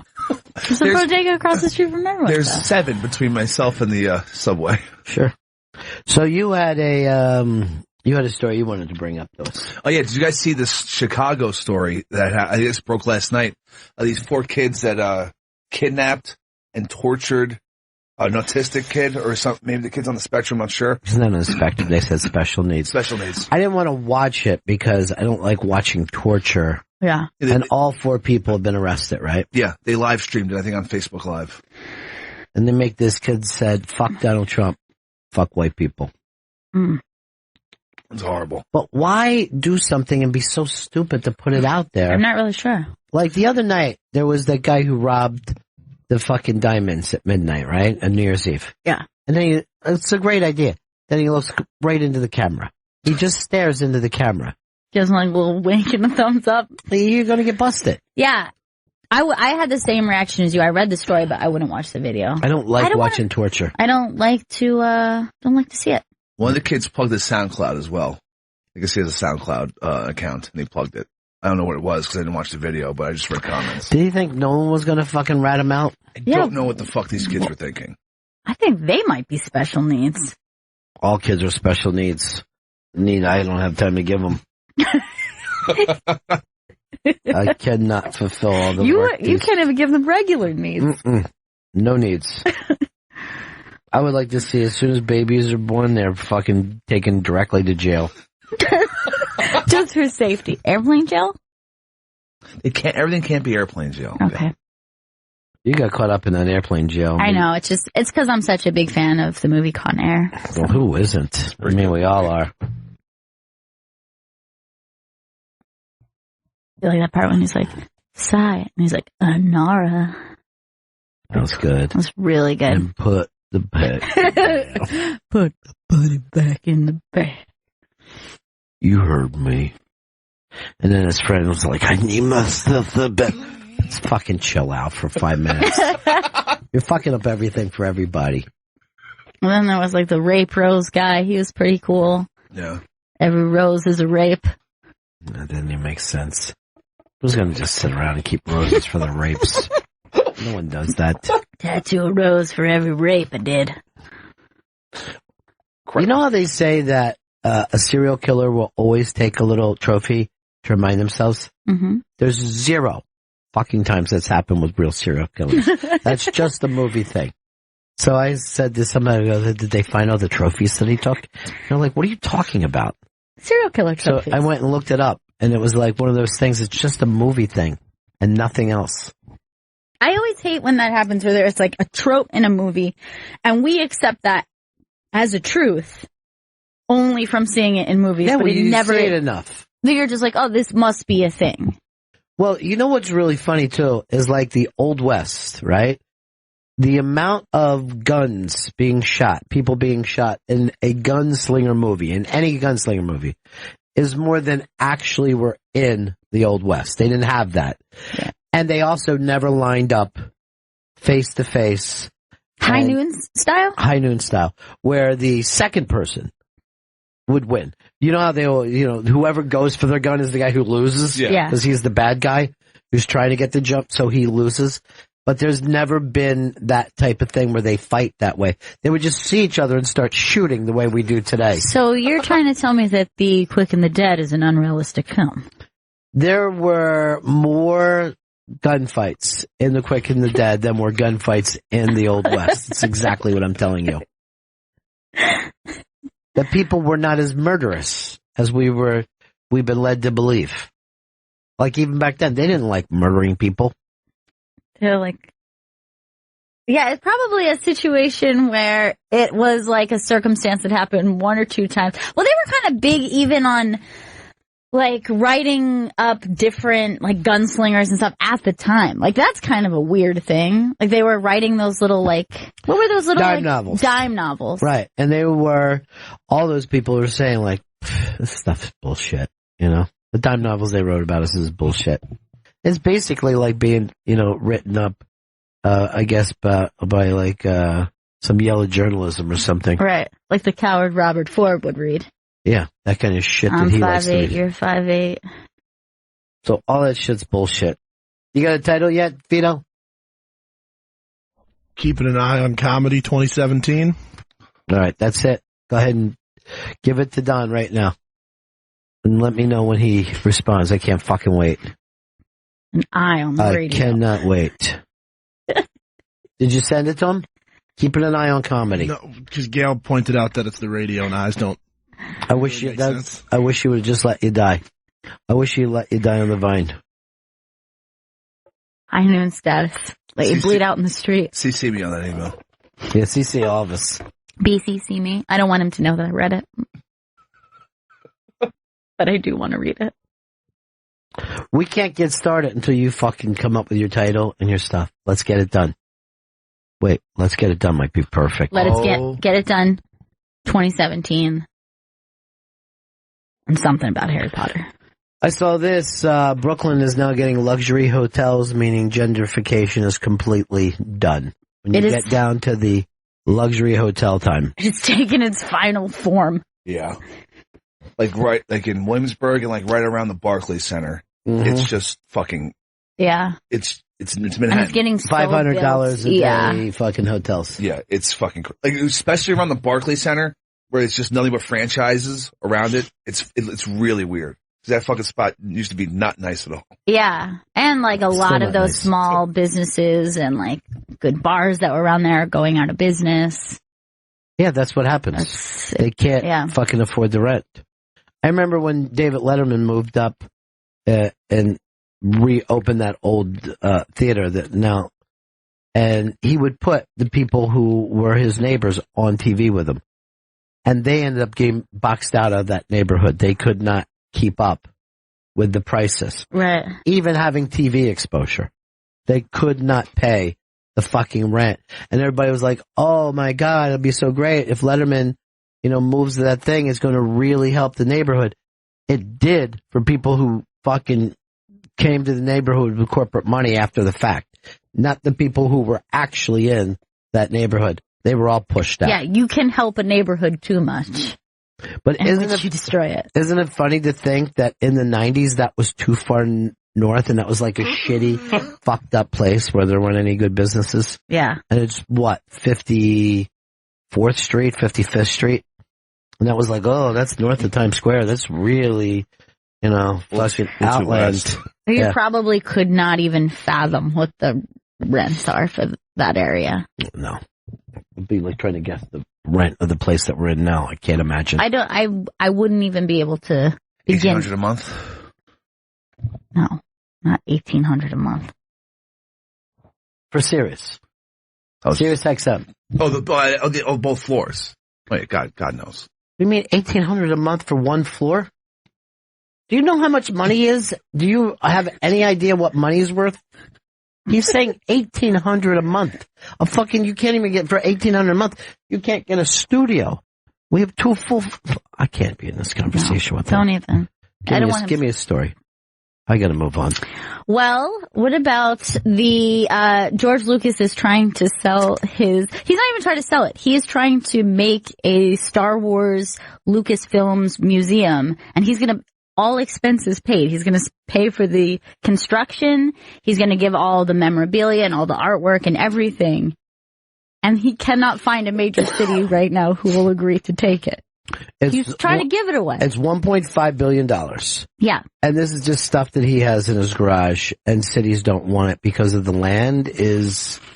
Yeah, and for some reason, I think that his association is so bad right now with Star Wars. It's crazy. He's the creator. Yes, but all that will pass, and that museum will be worth a lot to any city. I honestly believe that.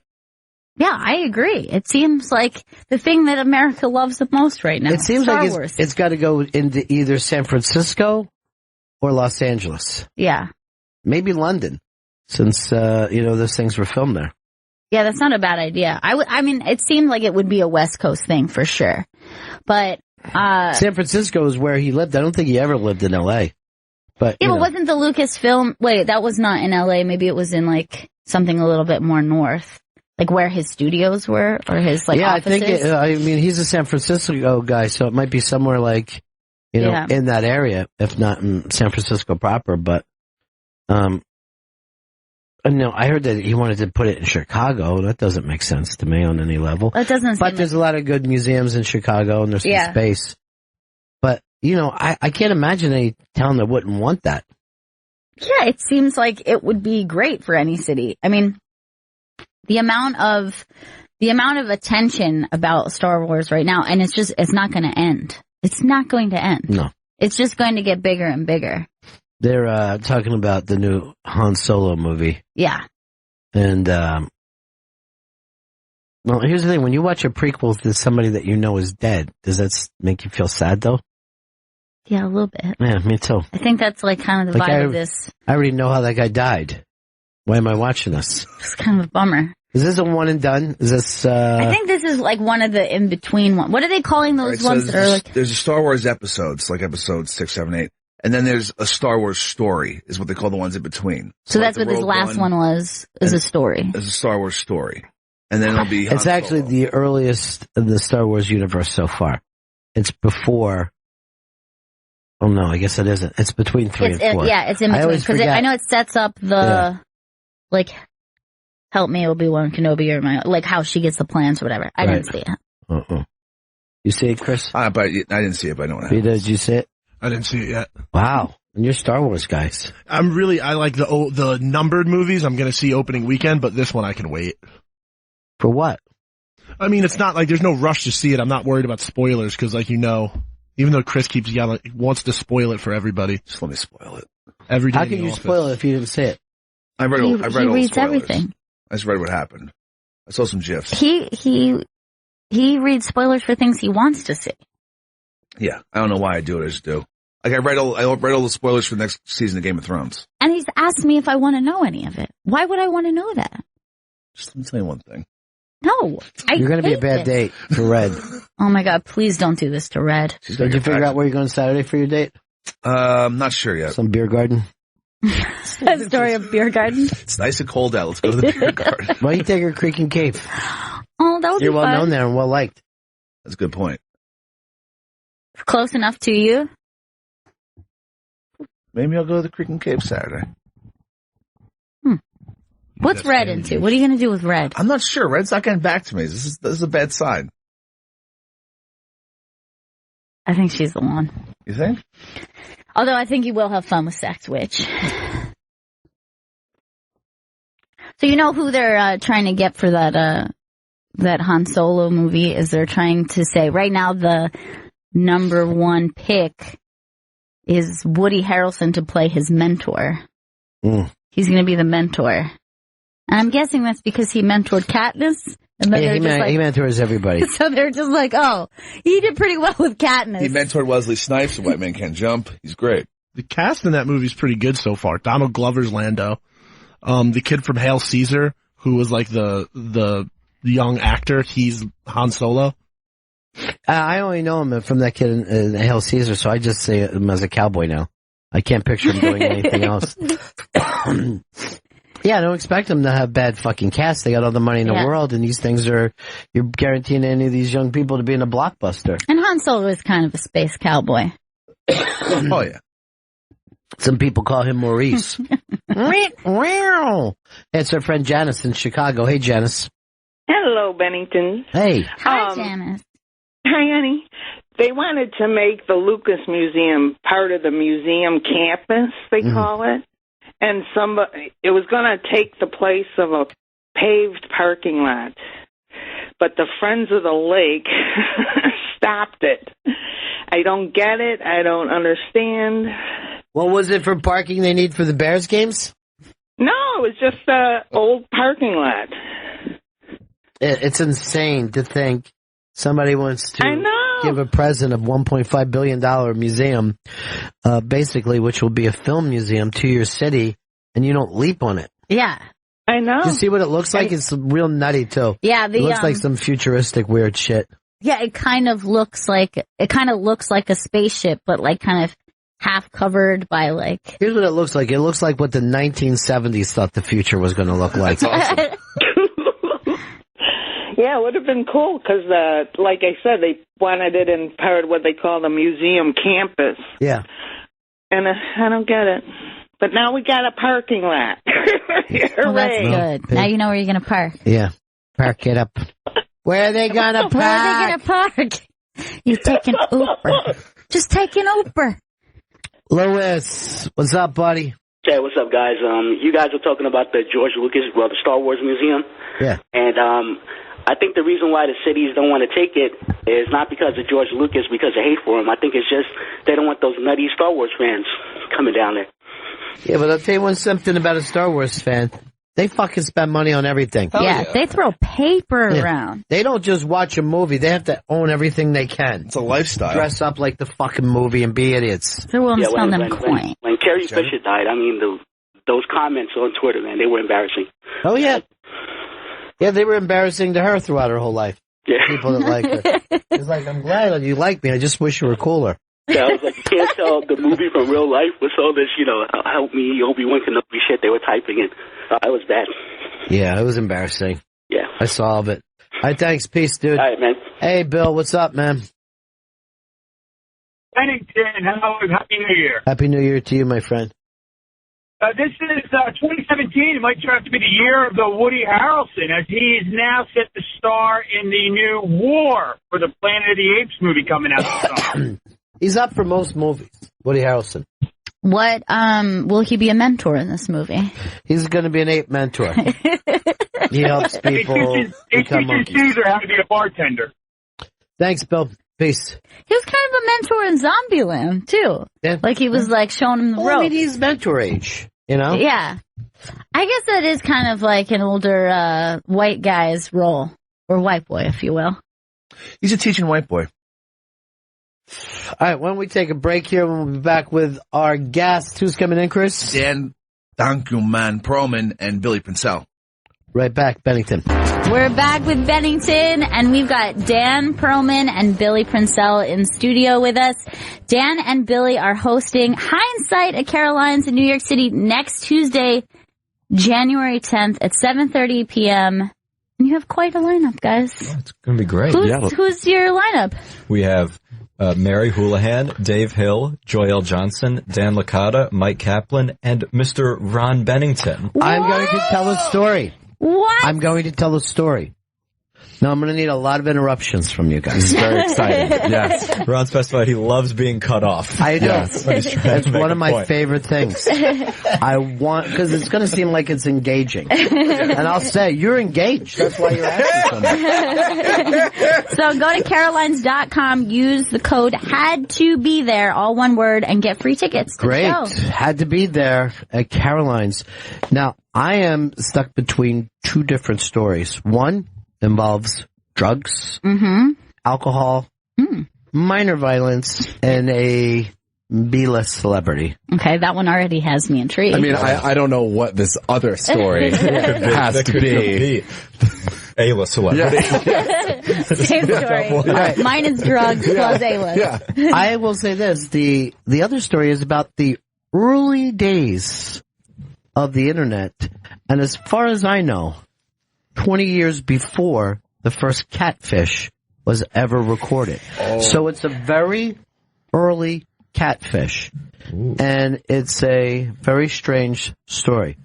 Both those stories are at the top of my list. The catfish one is intriguing. I just told a story the other night because there's some story, show where you tell like some horrible story. Yeah. So I told one that I catfished someone when I was like 14 or 15 because I was trying to have like cyber sex in a chat room, and I couldn't find a girl, you know, because like and stuff. Right. So it occurred to me if I pretended to be a girl, I could have cyber sex with a guy and then still make that human connection. But you had to talk about your vagina. Exactly. Yeah. Now here's the thing: is that gay? Did he commit a? Did you have a gay cyber sex experience? I don't think so. Well, I mean, I guess on paper, yes, but if you just don't look at the paper, then no. Well, it's looking because I knew exactly what a guy would want, like what I would want to hear from a girl. So I was just saying that more for me, right? You know, so I was just like giving it to him like a man who knows how to be a woman. I think it's a parallel. If someone gets a sex change to be a woman and then has sex with a man, is that person gay? Because they identify as a woman. We were discussing this a little yesterday. Well, let me go to the youngster Vito, because the youngsters have a different, like, to my generation, everything is gay. No matter what it is. Yes. You know, you cry watching a movie, somebody's gay over there. Sure. Right? That's the way I was raised. Gay. So, Vito, two guys chatting online, right? One's pretending to be a girl. The other one feels like, this must not be a girl. Let's face it. I mean, if you're in a chat room, is that a gay act? No, because if you don't know that the other one's not a girl, you think it's a girl. That's your reality. But he knows that it's a guy. He knows that he's the guy. And he's pretending to be a girl. There's no penises involved. There is a penis. There's one penis. No touching of the penis. There's no touching of the penis involved. All right, hold on. Then let's play this. You and a guy are on the phone. You talk dirty to each other while you're both jerking off. While you J.O. You're not touching each other. How high-pitched is his voice? Doesn't matter. I'm being fucking honest here, Vito. Be serious. I want you to you've already screwed up this goddamn thing you're supposed to be doing. I think for some reason I think typing isn't gay, but like listening to a voice and hearing somebody. Thank you. Yes. Thank you. Typing is the straightest thing you can do. Are you describing what you're going to do to his dick? Yeah. Do you remember any of the lines? Ooh, no. Do you remember what his name was? No, I mean, it was just one of those, like, it was like AOL days. Yeah. So it was one of those screen. You had a screen name. Right. So it was probably Was like it burner? It's probably like hung Metallica fan or some shit. I was like when somebody throws hung into their name. So you just know, you lead with that and then you say what band you liked. And that's how you know. How about when you would think of a nutty name and then you'd have to put like 478 because already that many people had already, already other people had come up with that. It's like, how are this many Pop-Tarts already understand what internet is? You know, here was a fucking great one though that I pulled off. When I heard the movie You Got Mail, right? Mm-hmm. I was able to get Shop Girl before anyone else because I read about it in Variety, got Shop Girl, and then just sat there with that until the movie came out a year later, put it up, and people would write to me like, is this really Shop Girl? And I forget her name, but the movie, I'm like, yeah, they're having me do shit out here. They didn't claim it, even though they were planning the movie? This is how early on it was. People did not know that you had to do that. That's when you could still get Coke.com, you know? Because, like, in a way, you're the real Shop Girl. All right, here's another thing that I did. I would, when there was, remember you could have a back thing like your bio, and then if you could be able to put in, like, let's say Astoria, it would give you all the people who were, you know, from Astoria. AOL had that, right? So, seconds, of course, after Columbine, I made up a thing that I'm fucking Columbine, right? So, news organizations are attempting to get just me a random right away. student. Yeah. Right. Yeah. And then I was going, well, what do I get for it? What do I get? Do I get a trip? And they go, we could do you there. I go, I want to go to New York or LA. So I would just keep saying shit to them. And then as soon as they would like say, look, you're at, and like, do I get hotels? One of them was a very well-known top 40 station here in town. The other ones were like newspapers and stuff. And I said, I want to fly to New York. This is hours. We're still wondering if the kids are like, so when they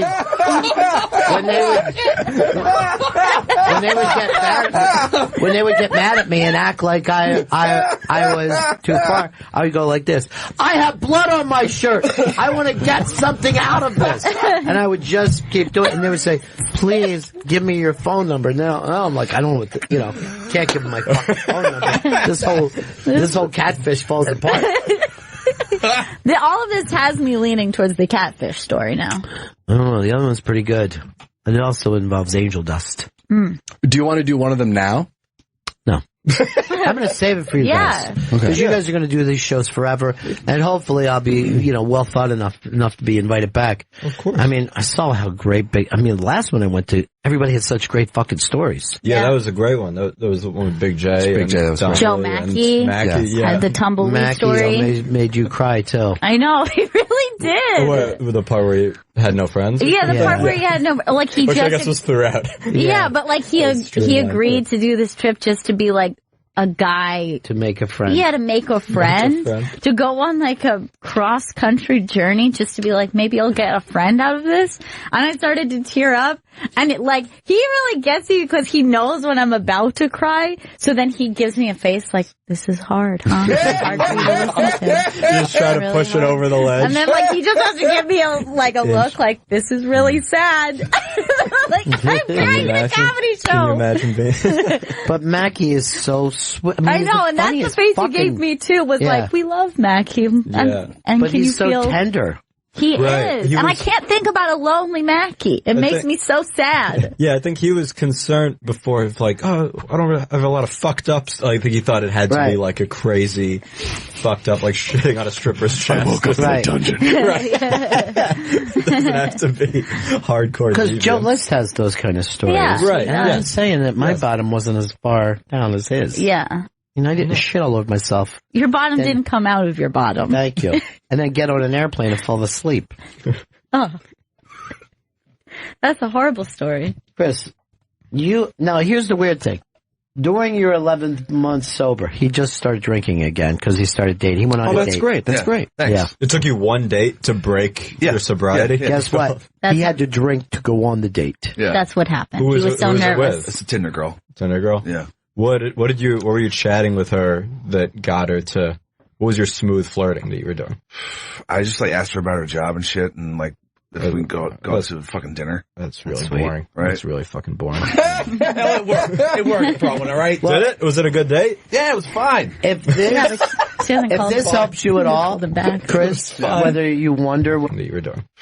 I just asked her about her job and shit, and if we can go to fucking dinner. That's really boring. Right? That's really fucking boring. It worked. It worked, Rowan, all right? Did it? Was it a good date? Yeah, it was fine. If this helps you at all, Chris, whether you wonder whether you are or not, being 11 months sober and then needing to drink before you go out with a girl is the very definition of being an alcoholic. Oh, yeah. You know? I'm not I can't do it without a drink. Gail, have you ever gone on a date with someone who showed up drunk?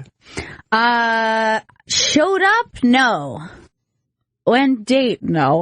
But yeah, I don't think. Would that weird you out? Yeah, I think if I was, somebody was already noticeably intoxicated, I would probably have reason to be concerned. Ouch. I'm going to just say this. This hurts me from my younger years. I did not realize that was a faux pas. But, here's the thing, in your younger years. But here's the thing, in your younger years, is this someone, you're really good friends with already, and, she's a girl from the neighborhood? So this is a girl you don't know and you showed up drunk? This is a girl, I remember because her sister gave me some shit. A friend of mine was throwing a keg in the afternoon at their fucking place. Nice. Yeah. I went there, drank for a couple hours. I'm like, oh, got to go see her. And was only wearing fucking jeans and no shirt, like white trash Philly. Just white trash Philly. And her sister says, you're telling me, and I never met any of these fucking people. And he goes, you're fucking telling me that she's been getting dressed all day and this is the way you show up? Fucking torn jeans and no shirt. And I go, I have no idea what you're fucking talking about. I go, if she's getting dressed up for a picnic, that's on her. I go, one thing I can guarantee you, she's not going to stay dressed up. Figure that out. There you go. By the way, you're already ahead of the game. Yeah, these people from Sun Valley, they thought they were fucking better than everybody else. I could never imagine you with a Sun Valley girl. No, I did. What's their It's like reputation? Romeo and Juliet they status. had backyards and they had their pools were in ground. Right. Okay? Yeah. They were doing very well for themselves. Single houses? Yeah. Yeah. But freestanding homes? Still worked in the same fucking factories, but they, probably doing a little better there. Middle management. Middle management dads? Yeah. Well, we have a Philly guy also. Oh, Shane Gillis. Who Billy knows. Yes. Who's apparently very funny guy. Yes. And a hardcore. Just a great Philly guy. Yes. I went there and I guess they thought that my on-stage persona is who I really was off stage. So when I was hanging out with them, they wanted to know who were my favorite Flyers players. I was like, I don't watch any sports. I was just seeing them have to compute this. If you see Billy on stage, it's a lot of Flyers talk. So he's on there. My Flyer guys are doing well this season. I go all the way back to the Bullies. I got to say, Dave the Hammer Schultz kept everything down. Bobby Clark, Bernie Perrant in the net. That was the last time they won, right? The fucking 70s. They haven't won the cup since then. Yeah. Oh, you really don't? Yeah, he really doesn't. You only do it on stage. No idea, yes. I only talk Flyers on stage. It's really fucking funny. Once he steps off, it's all Islanders. But, a good story, here's my always opinion about a good story. And I believe there's only one person who could tell a story about the crazy person and he's the person telling the story. You know what I mean? And I'm going to say Bert Kreischer is the only person I know who could say, and then we robbed the train. And get to that. The guy who tells that story isn't the guy who robbed the train in real life. You know what I mean? Wait, you're saying that he's telling a story where the crazy person was somebody else and it's still effective. Yeah, but he's the crazy person. You never tell a story where you're like, and then I did the worst fucking thing. That's your buddy. Yeah. The storyteller is always the buddy of the lunatic. You think there needs to be a distance? Yes, because the insane people don't know that they're insane. Yes. You know what I mean? They think they did the right thing. Right. They thought there's nothing else I can do. I gotta grab a hatchet and fucking bust this door down. You know what I mean? That person is never a good storyteller. But Kreischer always amazes me because he can tell a story where he's the butt of the joke. He's the fucking crazy one. Right. Yeah. And that's a hard thing to do. Right, because it takes a level of insanity to do that crazy shit, but then enough self-awareness to then look back and realize, like, oh, I guess I'm a little It's literally genius. It's literally genius to be able to say, and then I did something so crazy. You know what I mean? You have to have, like, a total duality in yourself then. You have to think the most interesting person I can tell a story about is myself and the crazy shit that I did. I'm pretty nuts. By the way, there's these kids that took on Facebook and were torturing somebody, which makes it harder and harder for a show like yours to survive. Yeah. And this is what civilians are doing. Wait, they went live on Facebook? They went live on Facebook. They themselves, not somebody else? No, they personally went live, and then they had kidnapped a young man who's possibly special needs. I don't know the details about it. And they tortured him. Like 2 days. And, you know. 2 days? They said, 2 days. They said 48 hours. Wow. And then they kidnapped this kid. Why did it take 48 hours for the cops to be alerted? I have the cops were never even alerted. They just found this kid walking down the street in shorts and it was cold out. So anyone watching Facebook did not alert the police. I guess they just made the little angry face. Now here's the thing. I think that's probably a crime. I think to view a crime and not report it is probably a crime. Oh, what's that thing? There's a Seinfeld law. The Seinfeld law? The woman who got stabbed outside the apartment building. Yeah, so that was like in Harlem maybe, or the Bronx. Oh, it's in Queens? Yeah. Yeah, so she was like being stabbed or raped or both. This is back in the 60s in New York. Right. And so they were like, all these people were looking out their window, saying, standing there. stop, but no one did anything. Yeah, Yes. and there was this sort of assumption that someone will call the police. Like everybody who was questioned about it said, well, I saw it happening, but like I thought, this is nuts. Somebody's probably calling the cops right now. But everyone was assuming that, and no one called the police. I've had plenty of times in New York, like, going, was that a scream for help or on sex scream? And then you rationalize it like, it was probably just... I had to make a call once to the cops because I heard some noises coming out of the park in the middle of the night, and I was like, could be consensual, but it also sounded maybe not. So I had to call the cops. These are definite sex noises? They were sexual noises from a woman that I could not decipher, but they was coming out of the park at like 1 a.m. So I was like, I can't risk. I mean, what's the worst that's going to happen? They're going to get busted for having consensual sex. That sucks, but I was like, I'm not going to risk it. Maybe but you never know whether it's role play or not. I could not be certain. Also, isn't it? So what did you do? I called the police.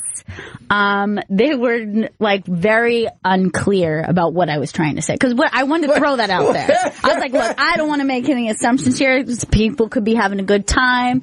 And they're like, well, okay, so what are you hearing? And I'm like, I'm hearing sex noises and I'm hearing a woman call out, but I don't know if she's in pain or if she's having a great time. So it's very confusing, but it's definitely coming out of the park.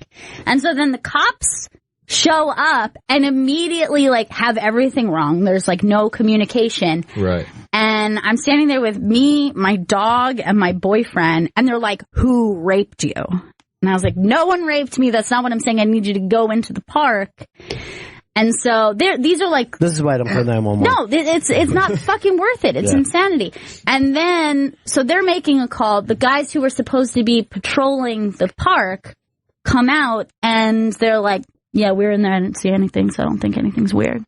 And then from there, I'm like, he was in there with a fucking prostitute. That's what I think, because they were out there quick. Right. I think they were just around the corner. They think they're prostitutes, bang them. I have a feeling that it was consensual with this guy, because then the cop was going... I was sitting there. I was not even like, I didn't hear anything. I was playing Words with Friends, which I don't even know why he had to admit that. But he was like, I was just in there playing Words with Friends. I thought that was like gumshoeing. I was fucking Nancy Drew on that shit real hard because I was like, I don't know about that. But Yeah, it was like, I wish I hadn't called because they were like being really crazy. And then they followed me and my boyfriend and my dog home and like trailed us. Now we know where you You're live. the suspicious one. Yeah, so now we look suspicious and they were like acting like I had just like really inconvenienced everyone. Never again. I'm just saying, see something, say something. I heard something, said something. I guess that doesn't apply. I wrote a song years ago called 911 is a Joke, and I'm staying by it to this day. 911 is joking on town. But wait, Billy and I were just talking about that, about how music. Do you feel like the music is just miles better than comedy? So a lot of the shows that are successful now, like Carpool Karaoke, or Billy was telling me about like James Corden doing a new rap battle thing. Anything that like just incorporates music at all into comedy is just going to make people like it way more. Well, it's there is something obviously about music that we can't even put our finger on, but I always like somebody could be, if a comedian is 30, 31, they're like, oh, this young comedian. He's just coming into his own. But if you're in fucking rock and roll, 31 is like pretty old. Right. You know what I mean? Yeah. Like Dylan, by the time he was 31, was the grandpa. Yeah. He wrote Blowing in the Wind when he was 21. Is there a fucking comedic version of Blowing in the Wind that somebody could write at 21? Yeah, I think that because it's writing in that way, I think that you always have to, you actually need to be experienced and have a lot under your belt before you get that status. I was watching Florentine this week at the Stand is putting together his special he's going to be shooting.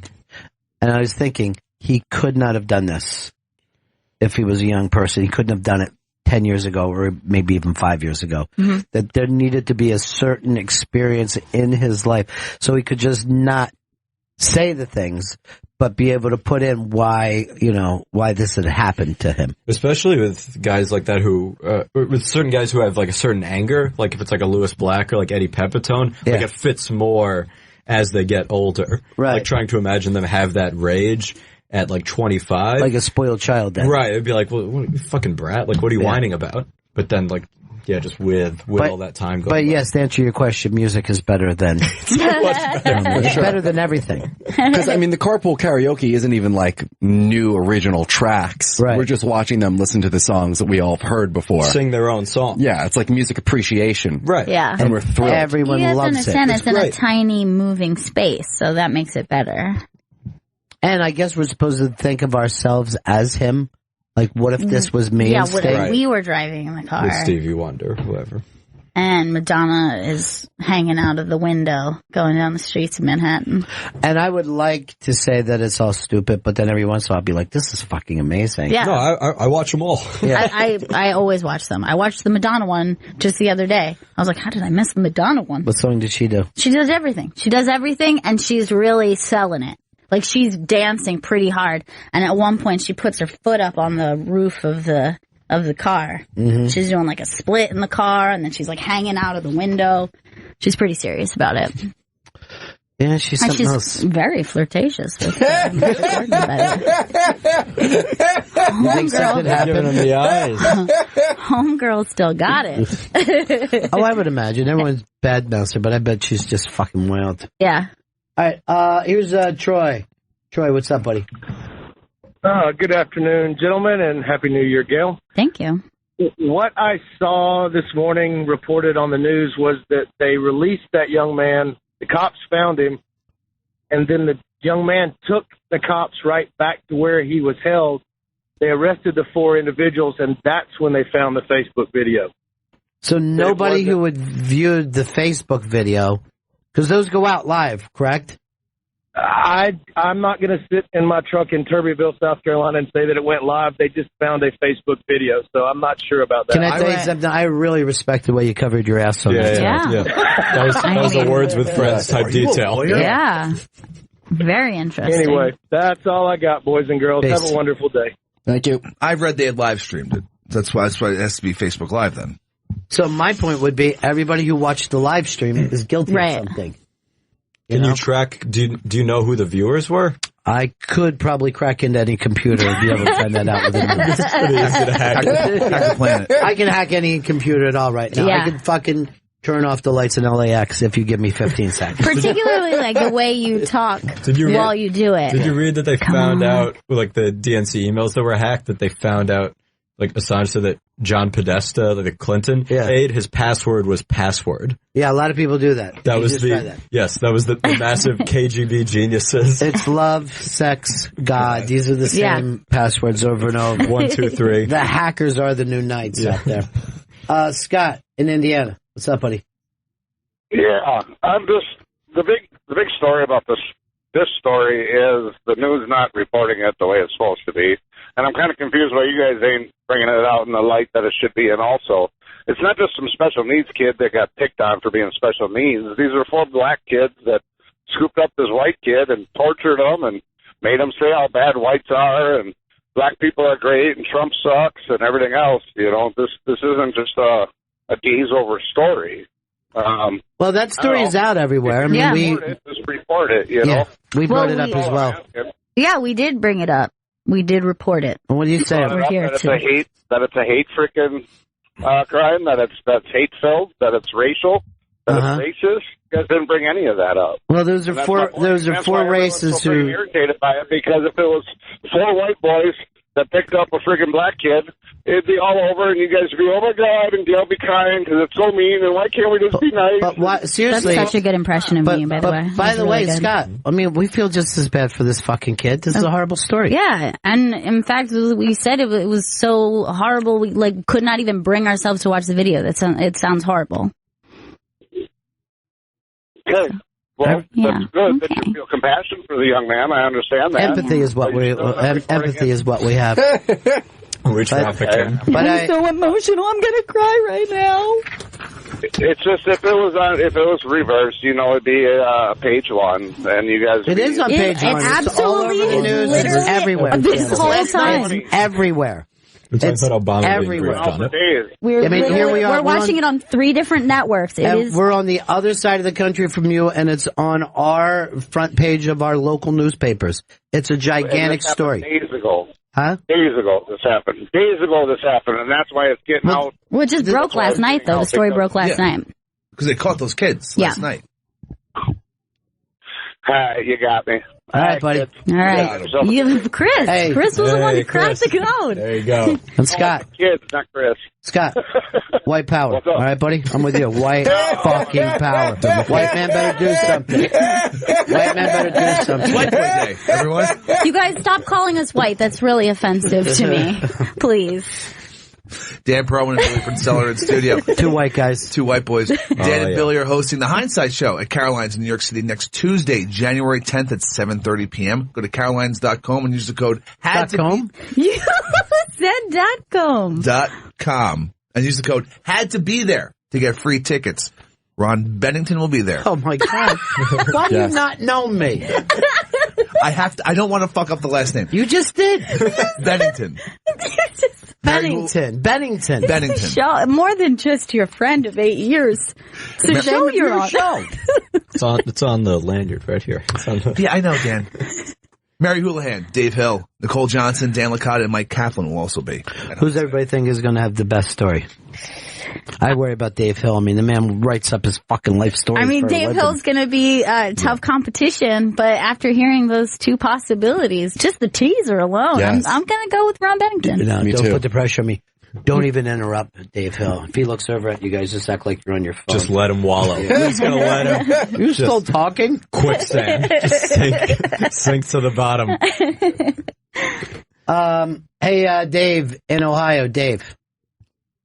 Hey, just giving a call. You said Bob Dylan was doing his best stuff at 21. If I remember correctly, wasn't Eddie Murphy doing Delirious at 19 or 20? You are very, very right. He definitely was a true freak of nature. I mean, he was so young.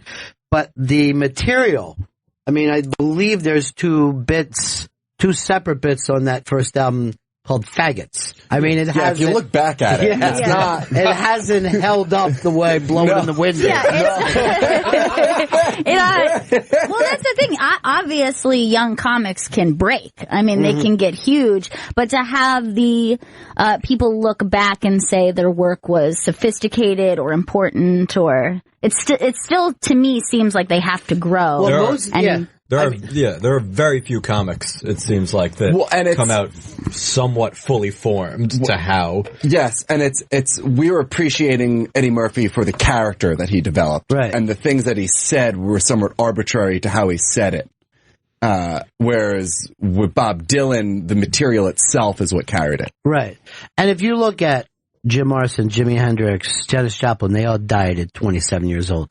At 27, we don't expect anyone to have a special yet. We're like, no, this is too young for you. You don't want this stuff held out for there. Historical purposes.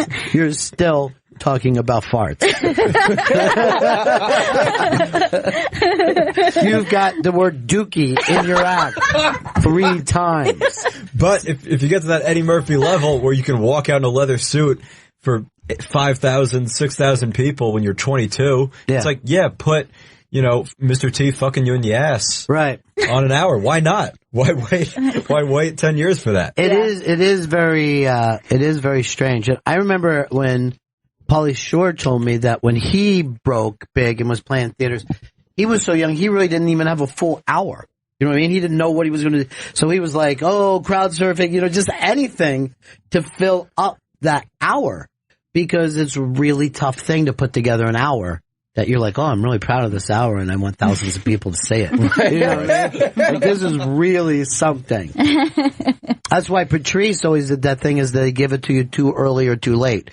That they give it to you too early so you fuck it up, or too late so you don't appreciate it. But no matter what, when they give it to you, you got to take it. You know what I mean? It seems like it, right? You know? It seems like it would be crazy to say to HBO, I don't think I'm ready to do an hour. Why don't I wait a year or two after you're fired and see if the next guy gives me the Because you don't know when another chance like that is going to pop up, and then it's like you think like, I'll just do it in a year or two, but then somebody else pops up. But another new one everybody's excited about. Here's the interesting thing. All right, so we're talking about music, and you can do that fairly young. Acting, you can look at somebody who's 8 years old and say, that's a really good actor. You know what I mean? Mm-hmm. That person is a good actor. You'll never look at someone 7 or 8 and say, there's a really good comedian. You know what I mean? Like, that just doesn't happen. So some of these things, are you able to peak with it earlier? Or, like he says, is a more sophisticated thing. Being a novelist or a screenwriter is the same way. It's very rare for somebody who's very young to write something like, let's publish this novel. Right. You've really got the human condition down. It's a classic. With acting, you can play that specific role of being a kid and having certain emotions, but anything that requires like knowledge of maybe how somebody else is feeling, like you're writing another character, like how can you write like, from the parent's perspective or anything? It's just like, no, when kids write, it's like, then they bought a dog. Yeah. And that dog was magic. That doesn't make sense. All right. Well, magic dog. We'll put it near the fridge. I thought that was good when I wrote that. But I guess really what this is it says more about acting than anything. Children can do it well. Yes. Here's Colin. Let me go to Colin on line 2. He wants to bring up another young person. Go ahead, Colin.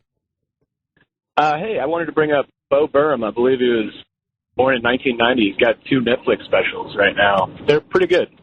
Bo is incredibly hot comedian.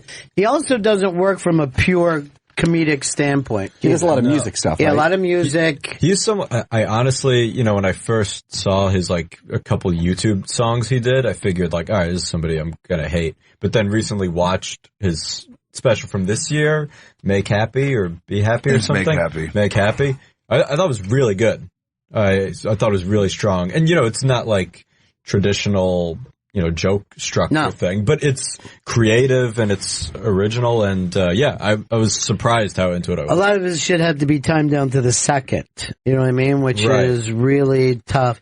He also doesn't seem very happy himself. I was noticing from that special. No, I was talking to one one friend was saying something about that, about how it's like a lot of it is how he does art, but he hates doing it. And it's like, well, you don't have to. Right. Nobody's making you do this. You're free to do other things. This isn't court ordered to be doing these specials. But, no, I think it's really strong. So I'm gonna to go back to the original thing that we were doing about comedy and music. Yeah. And then we threw in acting and writing. Do you think it has to do more like with an intellectual type of thing or an emotional maturity to be able to do comedy? Yeah, I think it has to do with something that is you're able to step out of yourself and observe. So you're able to look at the world or your own experiences or relationships you have or had and go, what is funny about this or what is ridiculous about this? So I think that in that level, it's probably a little bit of both. It's got to be like you have emotionally matured, but you are still able to have something youthful in that you can like make light of that thing. That's interesting. I feel like if someone's just kind of like sure of who they are, I don't really care if they're like intellectual at all. You know what I mean? Like even if it's a kind of like ignorant point of view, if it's said, if it's just like that's what this person believes, that's clear who they are. It's like coming from some authentic place, even if it's a character that's very committed to. Yeah. Then I guess that's what I'm more. I always that makes me laugh the most. I love it when someone says stuff that I disagree with, but I find funny. To me, that's the highest, I'll usually laugh more at stuff that I disagree with. Yeah. But because then you really feel got. You're like, you really got me. But like, when people are always like, bitches are always eating cheese. You honestly believe that? They're just constantly eating cheese. But yeah, I mean, if you think of, laughter as being like taken by surprise, by something, it can't be a thought that you've perfectly formed in your mind before that time. So somebody who has opposite viewpoints of you obviously is going to surprise you with their funny observation. And a premise like that, you gotta say with full confidence. Right. You can't ask the audience for confidence. You guys ever know you guys feel like bitches smell like cheese sometimes? Or they always eat cheese? You like wait for applause. That's always my favorite thing with the, young comedians always do stuff like they're just making sure. Do you guys ever watch television? Anybody watch television? You guys have iPhones or what do you have? Smartphones or what? Yeah. Are you guys affected by gravity? You find yourself pulled back to the earth? I saw last week. I was like, how many of you guys have been in love? How many of you guys have? It's like, yeah, all right. Just do the thing. Just start off. It's fine. Billy Princell, Dan Perlman are in the studio. Dan and Billy are hosting Hindsight at Caroline's in New York City. That's next Tuesday, January 10th at 7:30 p.m. Go to carolines.com, use the code Had to Be There, all one word, to get free tickets. On the lineup is Ron Bennington, Mary Houlihan, Dave Hill, Nicole Johnson, Dan Licata, and Mike Kaplan. Oh, here's Joe in Milwaukee. Hey, Joe. Hey, those four idiots in Chicago. One of the charges is kidnapping, so chances are they're going to be in jail long after Trump is done with his presidency. And the funny thing is, they're probably going to still be in jail 4 years from now when Donald Trump runs for re-election. They're not going to be able to vote for them. That's amusing. That should come up during the trial. He lost by 3 votes. I don't know. Chicago. There's always something fucking nutty going on in Chicago. It's a great place. Yeah. I call it Chirac right now. Good. Yeah, you and Janice both call it. Well, I got it from Spike Lee. Dan, you went to college there, right? I did. I went to Northwestern. Yeah. Did it seem violent while you were there?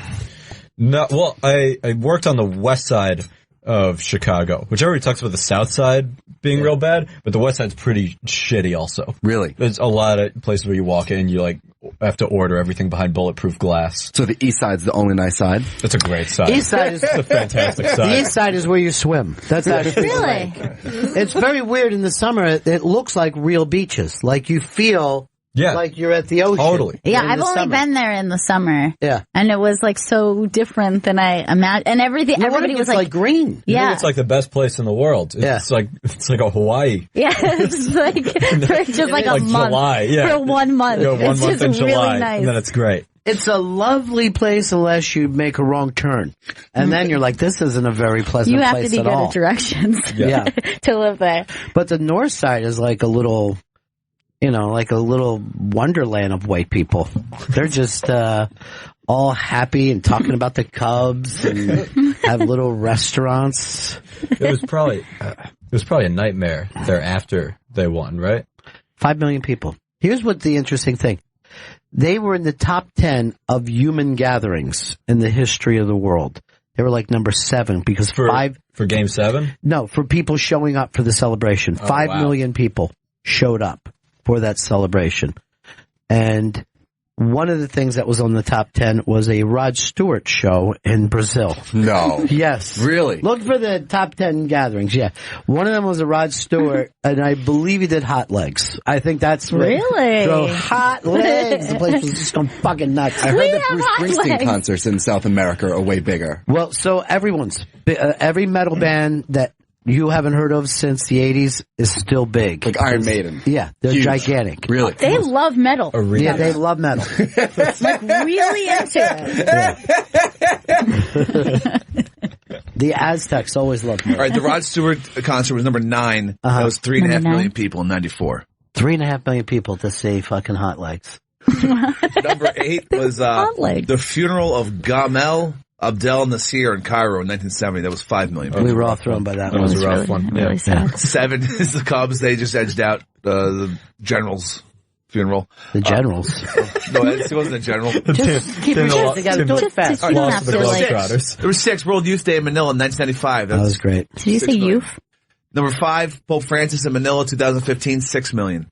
Number 4, the funeral of Ayatollah Khomeini, Iran, 1989, 10 million. That was big. Number 3, funeral of C.N. Anadurai, India, 1969, Wow, 15 million people. We got to plug Hindsight as a funeral. Yeah. See what fills the seats. Yes. Come from mourning. Number 2, the Arabine Festival in Iraq, 2014, 17 million people. I was at that. Pearl Jam opened. Unbelievable. They opened with Jeremy. I couldn't fucking believe it. Whoa. Fuck yeah. And number 1, Kumbh Mela pilgrimage in India, 2013, 30 million people. Jesus Christ. They're a great lineup. Yeah. That's nice. Hell yeah. And then the reunion for Laverne and Shirley. That was held on Roosevelt Island. There was over 2,000 people there. Oh my God. Yeah. All dressed in the 1950s. Yeah, it was great. Here's another crazy white boy that went nuts. I'm really mad at him a lot worse than I am mad at the black kids. I've noticed that. Yeah, I only get mad when white people do things. That's us. You know what I mean? We're so rough on the whites. Yes. But, He's defending himself, right? Yes. That's great. And he's doing a great job. He's really doing a great job. What he's saying is... Made a lot of good points. Just yesterday, he said, I don't regret it. So that's But here's why. He said a lot of those people ran into his bullets, that if they would have stayed still, they'd have been fine. interesting. Yeah. Plug away, Chris. Dan Perlman and Billy Princeller are in studio. Dan and Billy are hosting the Hindsight Show at Caroline's in New York City next Tuesday, January 10th at 7:30 p.m. Carolines.com for tickets. Use the code HADTOBETHERE, all one word, to get free tickets. Lineup includes Ron Bennington, Mary Houlihan, Dave Hill, Nicole Johnson, Dan Licata, and Mike Kaplan. Mike Kaplan, very funny guy. Very funny. That's who you ought to try to get on, those crazy bastards. Who are these guys? Stangles. These are the guys, they were the producers of the Letterman show for many years, and now they produce a show called Harry for Harry Connick Jr. Yeah. Harry Connick Jr. Mm-hmm. Okay. Yeah. Talented guy. Oh, he's good. Way down there in New Orleans. Everybody's down in New Orleans. I'm loving this. If you're from New Orleans, you have to mention the word New Orleans in your song, or else you're fine. Song. New Orleans is crazy at night. New Orleans. It's a love song. How am I going to work it? A folk song, you got to mention Ramblin'.